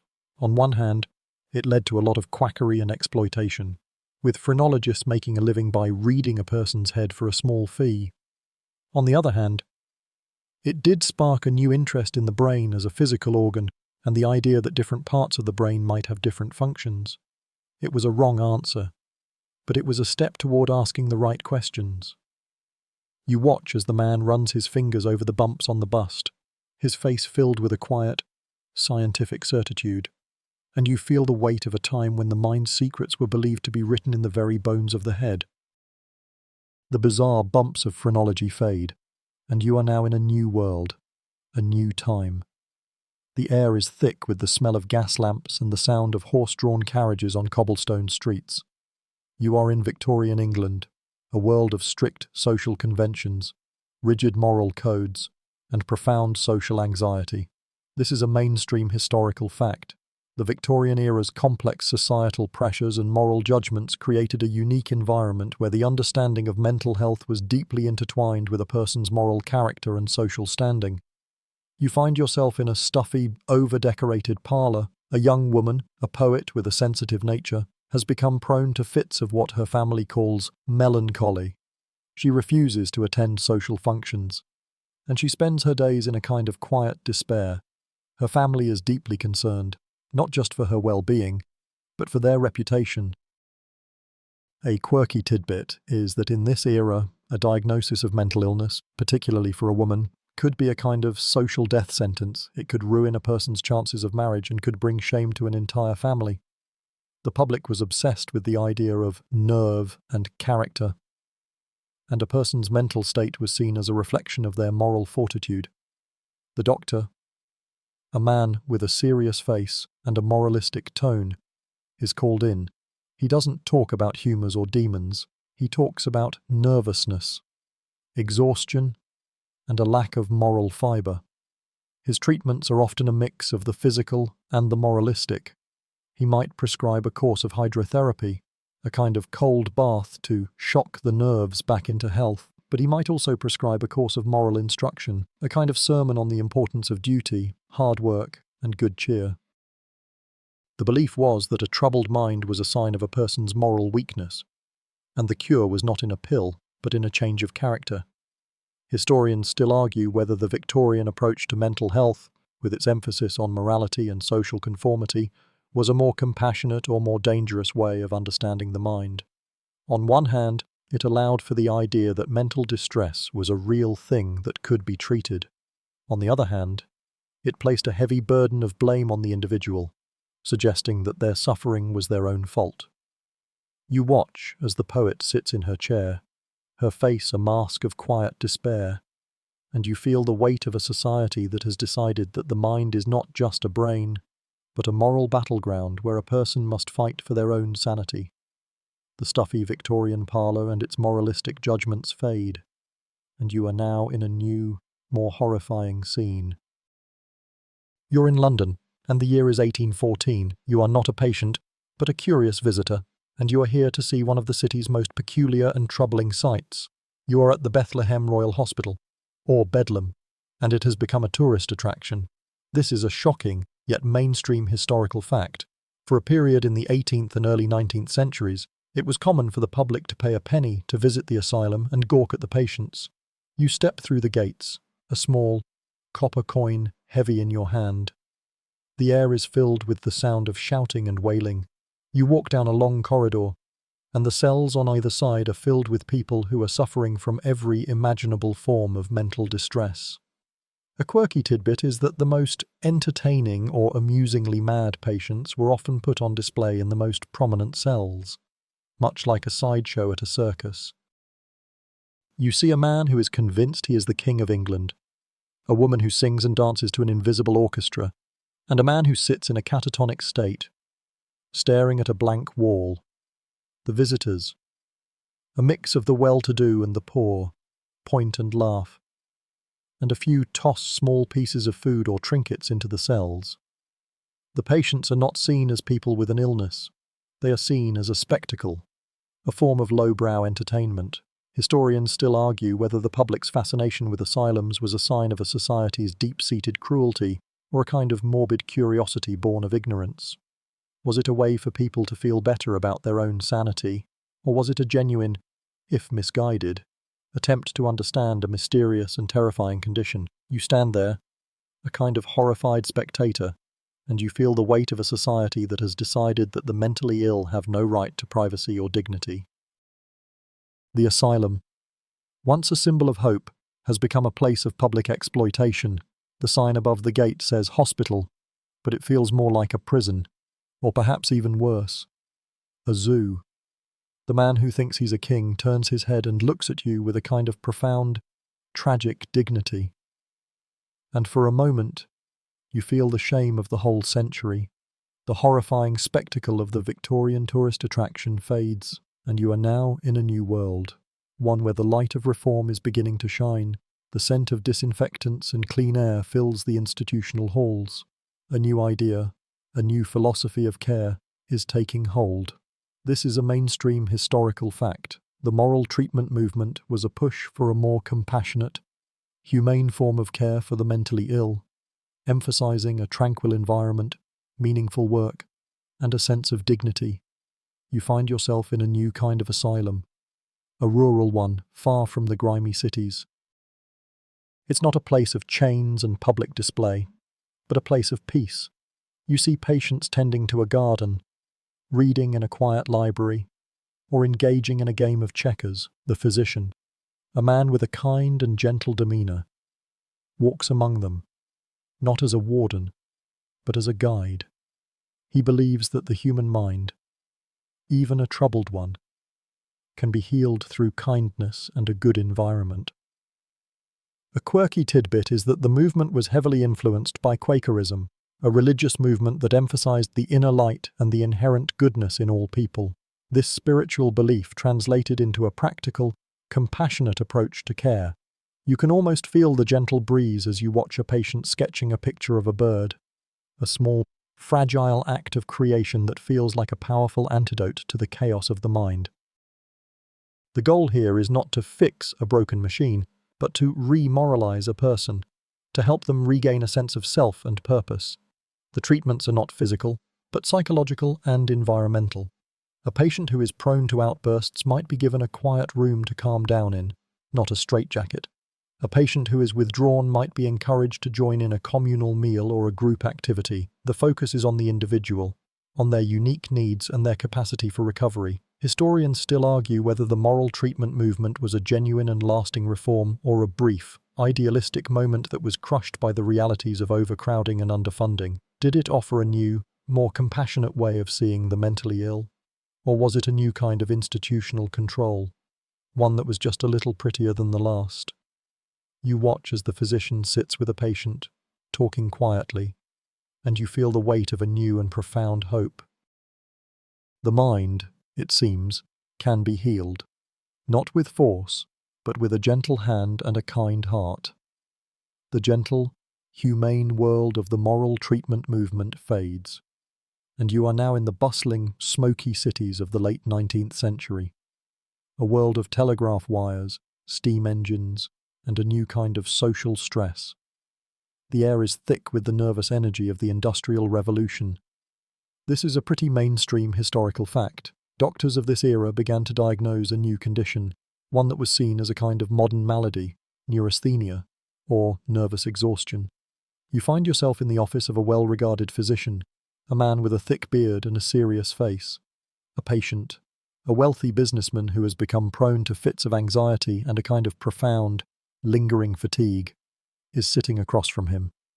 The physician doesn't talk about demons, humours, or morals.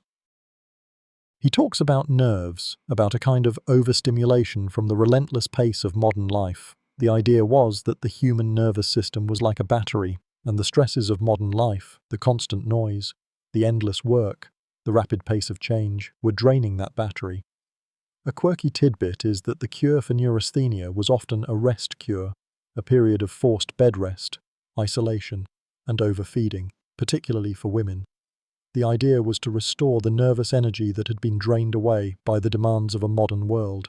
For men, the treatment was often a West cure, a rugged vacation in the mountains or on the frontier to restore their masculine vigor. You can almost feel the stifling boredom of the rest cure, the long, lonely days spent in a quiet room, or the exhausting physical exertion of the West cure, a kind of forced outdoor therapy. Historians still argue whether the diagnosis of neurasthenia was a legitimate medical condition or a cultural symptom of the anxieties of a new, industrialized world. Was it a way for a society to give a name to a new kind of stress and burnout? Or was it a convenient way to pathologize a person's inability to keep up with the demands of an increasingly unforgiving social and economic system? You watch as the physician writes a prescription for a period of forced rest and a kind of moralistic sermon on the importance of self-control. The mind, it seems, has now become a kind of fragile, nervous machine that can be worn out by the very world it lives in. The nervous energy of neurasthenia fades, and you are now in a new, quieter world, the world of the psychiatric hospital. The air is sterile and smells faintly of antiseptic. You are in the early 20th century, and the field of psychiatry is beginning to coalesce into a new, more formalized science. This is a mainstream historical fact. The late 19th and early 20th centuries saw the emergence of the first wave of modern psychiatrists. Men and women who were trying to understand the mind not just through moral or social lenses, but through a new, more scientific one. You find yourself in a large lecture hall, listening to a group of serious-faced men and women debating the causes of mental illness. They talk about heredity, environment, and, for the first time in a serious way, the brain's anatomy. But their methods, their treatments, are often a strange mix of the old and the new. You see a physician in a small, stark room, administering a dose of insulin to a patient, inducing a kind of artificial coma. This is insulin shock therapy, a bizarre and dangerous procedure that was believed to reset the brain. A quirky tidbit is that doctors also used hydrotherapy, a kind of forced, high-pressure water massage, which was supposed to calm the patient's nerves. The asylum of this era was a kind of scientific playground, a place for doctors to experiment with new and often brutal treatments. Historians still argue whether the early days of modern psychiatry, with its focus on scientific treatments, were a step forward or a step back. On one hand, it moved away from the moralistic judgments of the past and toward a new, more clinical view of the mind. On the other hand, it often replaced the old cruelty with a new, more scientific cruelty, one that was just as dehumanizing and often more dangerous. You watch as a patient, a young woman who has become catatonic, is led to a room for a hydro treatment, and you feel the chilling sense of a science that has not yet learned the meaning of compassion. The asylum of this era was a place of both great promise and profound horror. The antiseptic-scented halls of the early 20th century asylum fade, and you are now in a new world, a new time, and a new idea is about to take hold. The air is filled with a sense of intellectual rebellion, a new kind of social and psychological questioning. You are in Vienna, and a man with a thick beard and a quiet intensity is at the center of it all. His name is Sigmund Freud, and his new theory, psychoanalysis, is about to turn the world of psychiatry on its head. This is a pretty mainstream historical fact. Freud's ideas, which emphasized the unconscious mind and the importance of childhood trauma, were a radical departure from the purely biological and moralistic explanations of the past. You find yourself in a quiet room, sitting on a comfortable couch. You're not being asked about your diet or your moral character.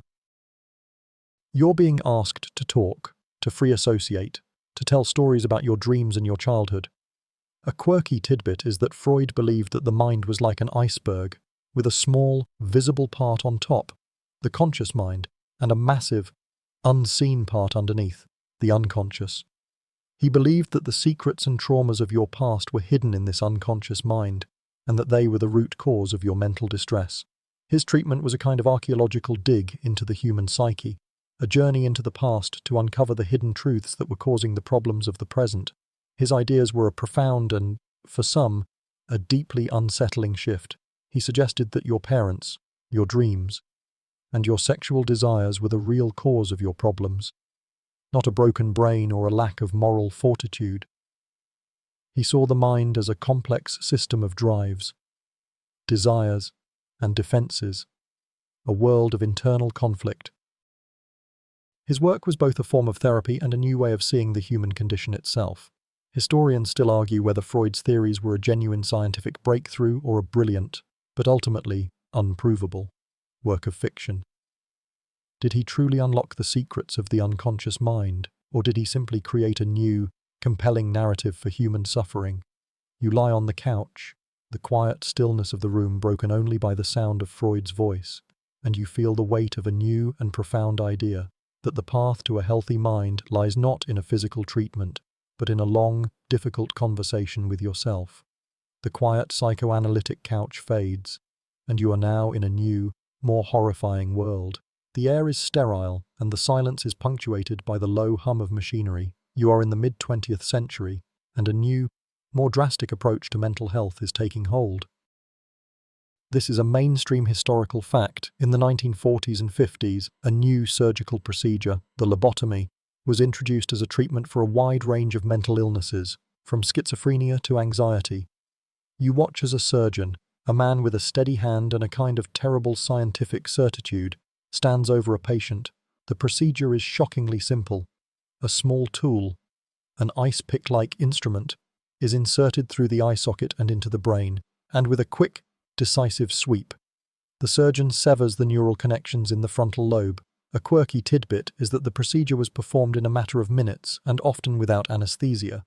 The belief was that by severing these connections, the doctor could cure the patient of their mental distress, their anxiety, and their aggression. The patient would be calmer, quieter, and easier to manage. The results were often a kind of terrible, quiet tragedy. The patient would survive, but they would often lose their personality, their emotions, and their capacity for complex thought. They would become a kind of ghost of their former self. The lobotomy was a chilling embodiment of the mechanical view of the mind, the idea that the brain was a machine that could be fixed by simply removing a broken part. Historians still argue whether the lobotomy was a genuine attempt to help patients or a brutal and unforgivable act of scientific hubris. Did it offer a last, desperate hope for people who were suffering from debilitating mental illness? Or was it a new kind of social control, a way to make the inconvenient and the difficult compliant and quiet? You watch as the patient, once a vibrant and complex human being, is wheeled away, their eyes vacant and their face a blank mask. The asylum of this era, once a place of hope and reform, has now become a place of profound and irreversible horror. The mind, it seems, can be broken, not with a blow, but with a simple, quiet surgery. The quiet horror of the lobotomy fades, and you are now in a new world, a new time. The air is thick with the scent of fear and judgment. You're in the mid-20th century, and a new kind of social problem is taking hold, the stigma of the madhouse. This is a mainstream historical fact. A diagnosis and institutionalization were not just a medical event, they were a social one, a kind of permanent scarlet letter that could follow a person for the rest of their lives. You find yourself in a small, quiet town. A family has sent their daughter, a young woman who has become prone to fits of mania and profound sadness, to the asylum. The house is silent now, but the silence is filled with a kind of profound, unspoken shame. The neighbors whisper behind their hands, the friends stop calling. The family, once a part of the vibrant social fabric of the town, is now a kind of social pariah. A quirky tidbit is that the term loony bin or nut house became a common part of the vernacular, a way for society to distance itself from the problem of mental illness. The mentally ill were not just sick, they were crazy, a term that was used to dehumanize and dismiss them. The stigma was a kind of psychological prison, a new and terrible form of confinement. Even after a person was cured and returned home, the shadow of the asylum would follow them. They were seen as damaged, unreliable, and potentially dangerous. The social consequences of a mental illness were often as devastating as the illness itself. Historians still argue whether the stigma of the asylum was a genuine reflection of a society's fear of the unknown or a deliberate tool of social control. Was it a way for society to enforce conformity by punishing those who stepped outside the norms? Or was it a simple, human reaction to a terrifying and poorly understood condition? You watch as the family sits at their dinner table. The empty chair at the end a quiet, powerful symbol of a new kind of loneliness and a new kind of social exile. The mind, it seems, can be broken, not just by an illness, but by the very society it lives in. The quiet shame of the madhouse fades, and you are now in a new world, a new time. The air is filled with the sound of jazz, the rustle of flapper dresses, and the rebellious spirit of the roaring 20s. This is a mainstream historical fact. The 1920s saw a significant shift in attitudes toward mental health, moving away from the Victorian moralism and toward a new kind of popular psychology. The mind was no longer just a place of sin and shame, it was a kind of a playground, a source of new and exciting discoveries. You find yourself in a bustling salon, a new book, The Meaning of a Dream, in your hand. The book, a popular interpretation of Freud's ideas, is a sensation. People are talking about their dreams, their subconscious desires, and their repressed memories. A quirky tidbit is that the idea of the psychological drama became a kind of cultural obsession. People were no longer just sick, they were psychologically interesting. Mental health was becoming a kind of status symbol, a topic for dinner parties and intellectual salons. It was a kind of highbrow entertainment, a way for people to feel like they were part of a new, enlightened class. The idea of the talking cure was also gaining traction. People were going to psychoanalysts to talk about their problems, not just to be medicated or contained. The focus was on the internal world, on the self. on the idea that a person's problems were a result of their own psychological makeup, not a sign of moral failing or a biological defect. Historians still argue whether the popularization of psychology in the 1920s was a genuine step toward mental health awareness or a kind of narcissistic trend. Did it truly help people, or did it simply create a new kind of psychological jargon that was used to justify social anxieties and a new kind of self-obsession? You watch as a woman, with a new, short haircut and a long string of pearls, explains her latest dream to a captivated crowd. The mind, it seems, is no longer a prison, but a new and exciting frontier for a generation that is determined to leave the past behind. The jazz-fueled intellectualism of the roaring 20s fades, and a new, more somber scene takes its place. The air is thick with the scent of fear and the low, constant rumble of distant cannons.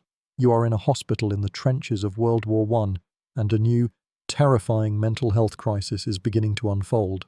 This is a mainstream historical fact. The psychological trauma of war, which was once dismissed as cowardice or a lack of moral character, was now being recognized as a legitimate medical condition. A phenomenon called shell shock, a precursor to our modern understanding of PTSD. You watch as a young soldier, his eyes wide and unfocused, trembles in his bed. He is not physically wounded, but he is unable to speak, and he flinches at every loud noise. The doctors, baffled, have no name for his condition, but they know it is real.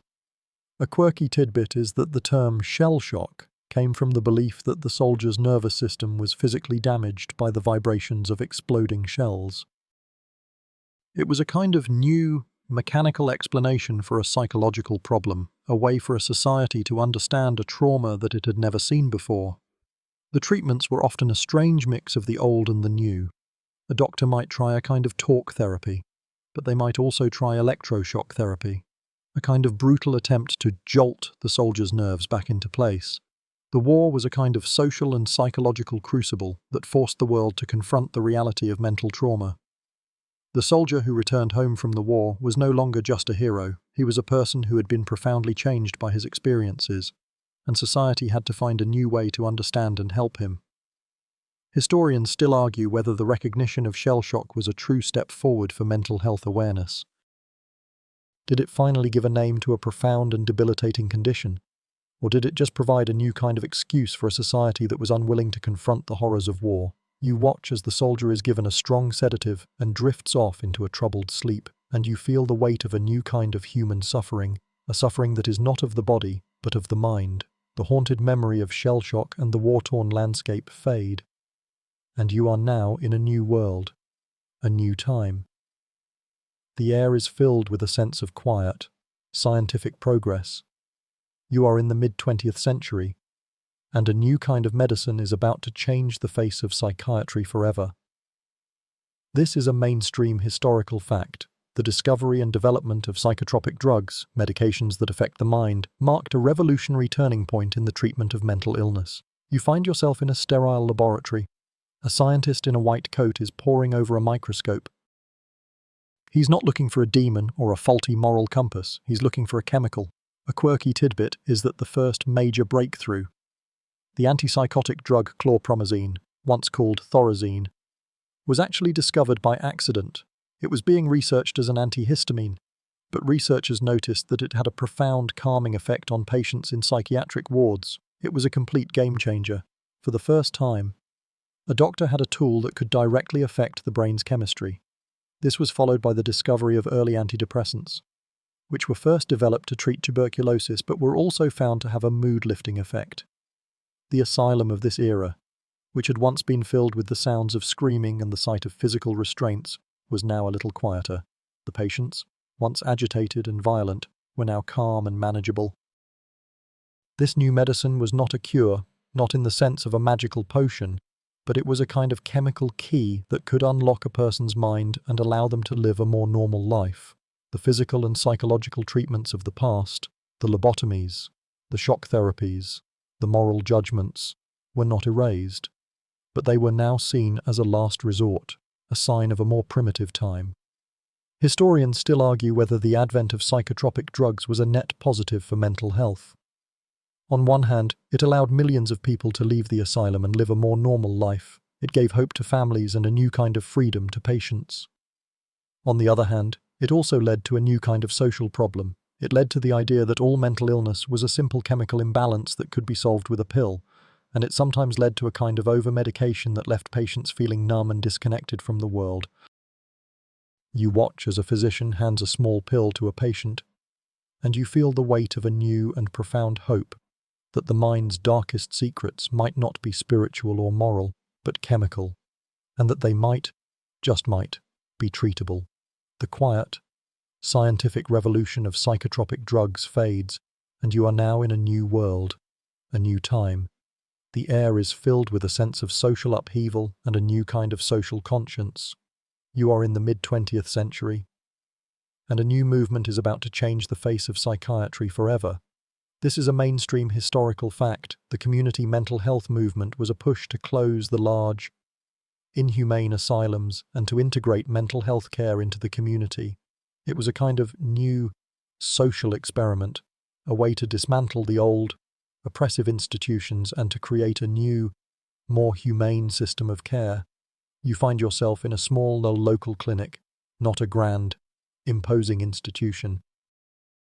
The air is clean and the walls are brightly painted. A person who has been discharged from a state hospital is meeting with a social worker. The goal here is not to confine the person, but to help them reintegrate into society. They are given a small apartment, a job, and a network of support services. A quirky tidbit is that the movement was heavily influenced by the rise of psychotropic drugs.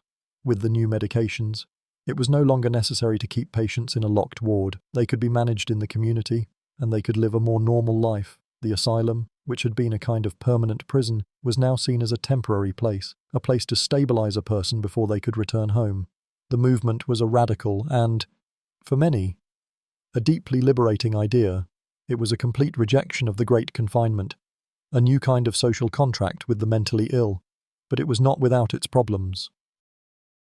The funding for the community clinics was often inadequate, and many of the people who were discharged from the asylums were left to fend for themselves on the streets. The deinstitutionalization was often a kind of social abandonment, a new kind of cruelty disguised as a new kind of freedom. Historians still argue whether the community mental health movement was a genuine and lasting reform or a new kind of social failure. Did it truly help to dismantle the old, oppressive institutions, or did it just create a new kind of homeless population? A new kind of social problem that no one wanted to talk about.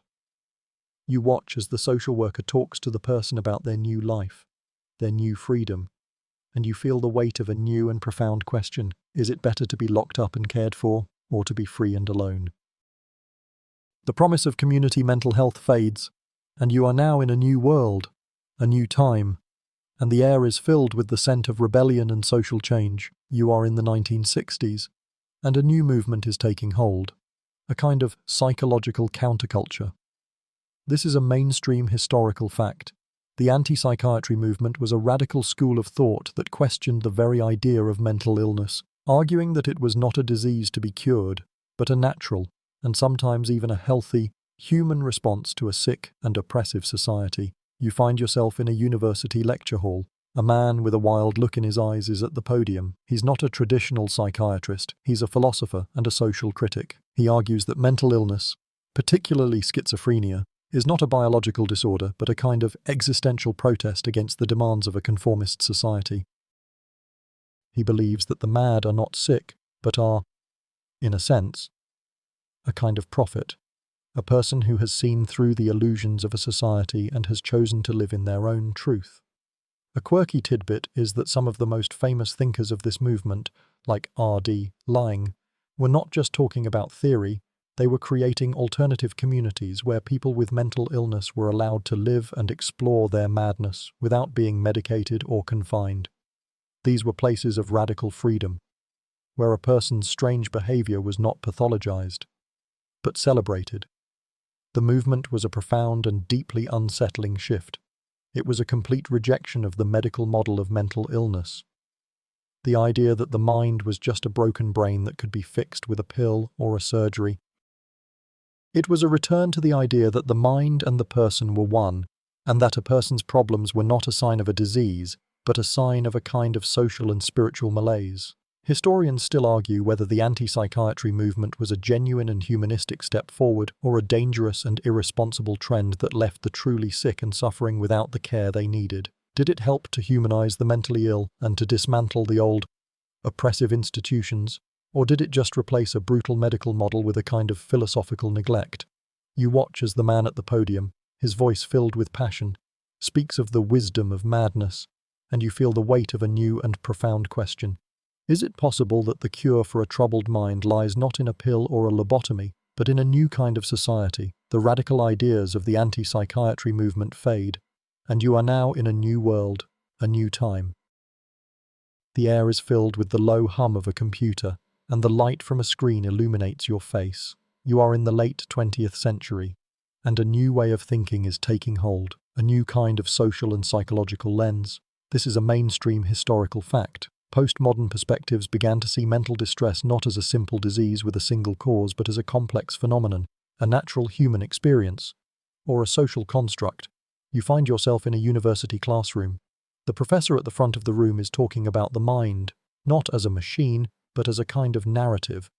They argue that mental illness is not a universal truth, but a story we tell ourselves about a set of behaviors.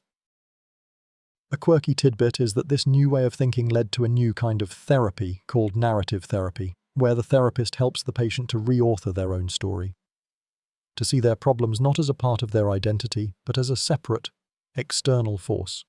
The goal is not to cure the patient, but to help them find a new, more empowering way to talk about their own life. The professor talks about the idea of social constructs, about how a society's definition of normal and mad is not a fixed truth, but a kind of shifting, historical agreement. They argue that the madness of the past was often a kind of social deviance, a person who was not a danger to themselves or others, but a danger to the social order. They are not talking about a simple medical cause and effect.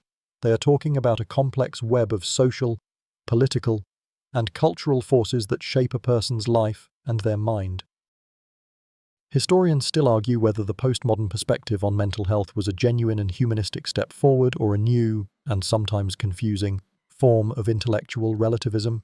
Did it help to humanize the mentally ill and to dismantle the old, rigid categories of diagnosis? Or did it make it harder for people to get the care they needed by denying the existence of a real, biological problem? You sit in the classroom, the words of the professor swirling in your head, and you feel the weight of a new and profound question. Is your mind a biological truth, or is it a story you tell yourself?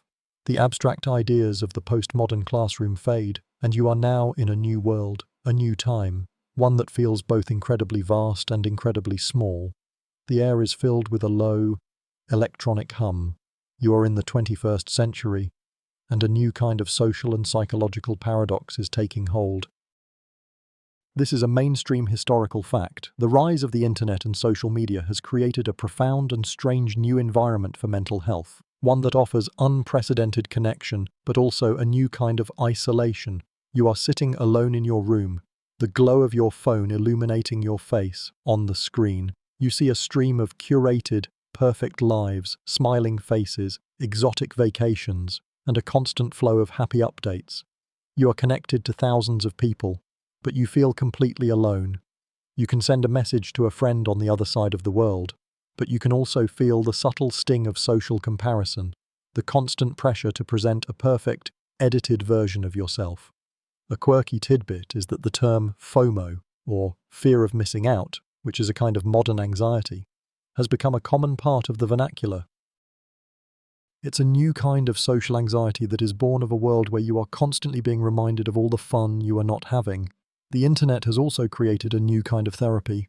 You can join online support groups, talk to a therapist through a video call, and get information about a new kind of therapy, all from the comfort of your own home.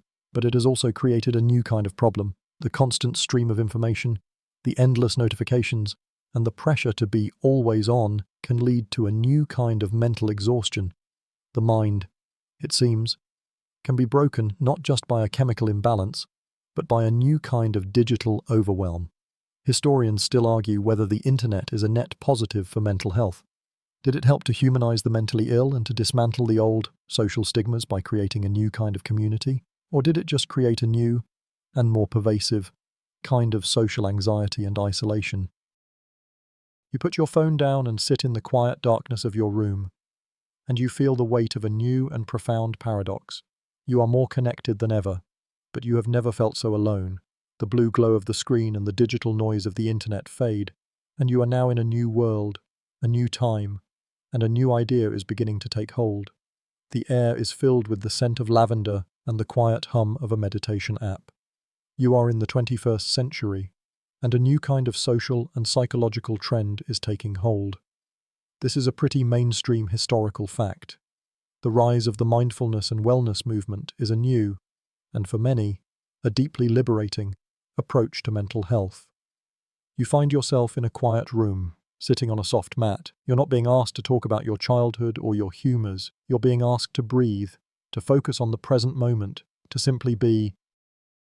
A quirky tidbit is that this new movement is a strange and beautiful mix of ancient spiritual traditions, like Buddhist meditation and modern psychology. The idea is that the mind is not a broken machine or a battlefield, but a kind of wild, untamed garden that can be cultivated with a little attention and care. The treatments are not medications or surgeries, but practices, meditation, yoga, journaling, and a kind of quiet, daily self-care.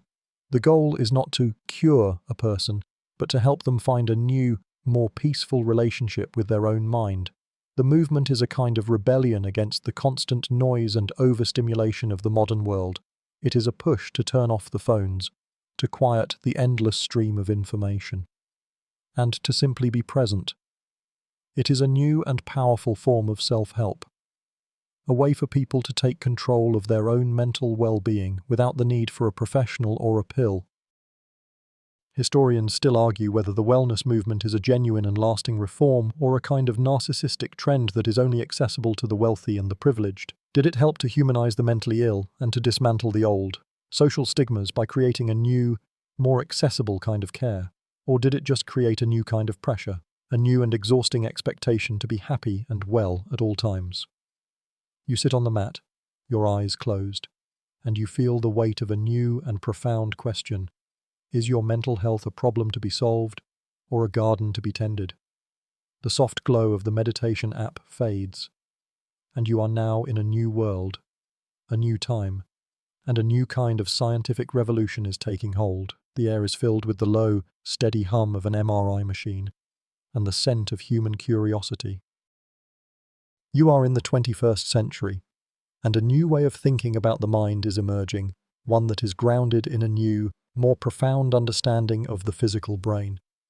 This is a mainstream historical fact. The latest neuroscience is showing us that the brain is a malleable organ, and that mental health is a complex dance between biology, environment, and experience. You find yourself in a lab. A neuroscientist in a white coat is looking at a high-resolution image of a human brain on a large screen. The image is not a static map like the phrenologists imagined, but a vibrant, constantly changing network of neural connections. The scientist is talking about neuroplasticity, the idea that the brain is not a fixed organ but a dynamic one, that it can change and rewire itself in response to experience, thought, and emotion. A quirky tidbit is that they are also talking about the gut-brain axis, the idea that your mental health is not just a matter of your brain, but is also deeply connected to the health of your digestive system. It's a return to the old, holistic ideas of the past, but with a new, scientific understanding. The scientist is not talking about demons or humours. They are talking about neurotransmitters, gene expression, and the complex, beautiful, and sometimes tragic ways that a person's life can be reflected in the physical structure of their brain. The treatments of this new era are not just pills or surgeries.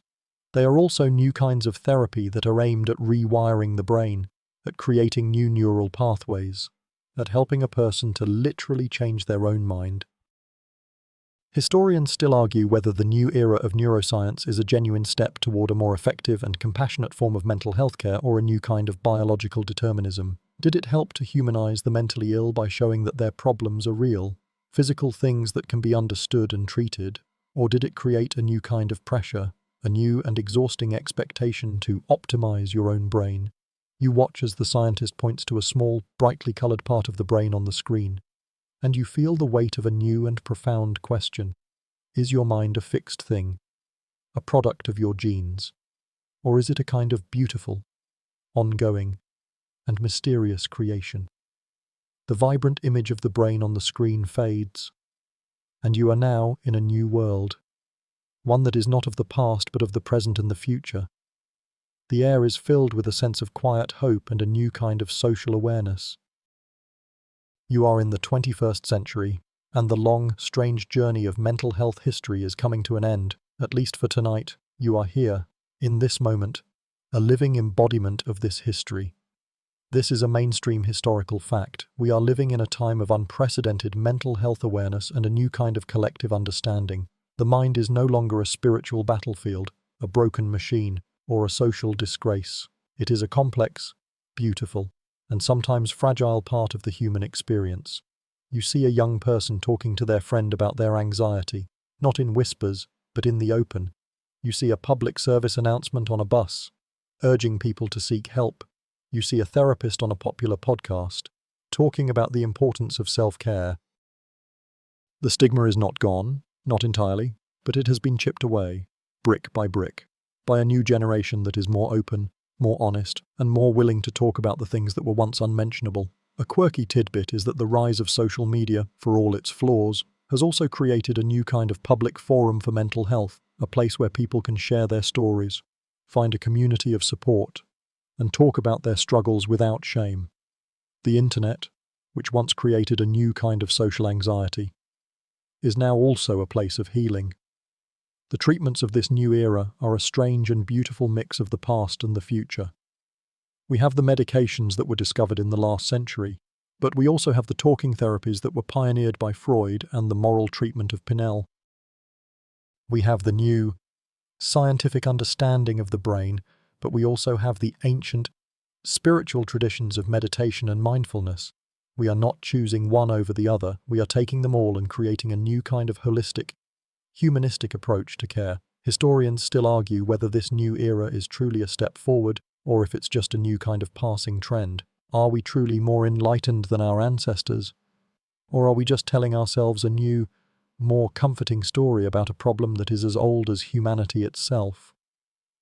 You sit in the quiet of your room, the echoes of the last 44 sections of history swirling in your head, and you feel the weight of a new and profound question. What does it mean to be a whole person? A person of body, mind, and soul, in a world that is so full of chaos and so full of hope? The journey, it seems, is not over. It is only just beginning. The distant sounds of the city, the hum of the refrigerator, and the soft beat of your own heart begin to fade. The images of the past, the kings, the shamans, the doctors, and the fools, all begin to recede.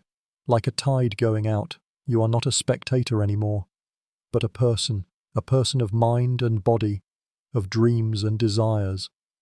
The journey of the mind, from the spiritual to the scientific, is not a history lesson, but a part of your own life, a part of the air you breathe, the worries of tomorrow, the thoughts of yesterday.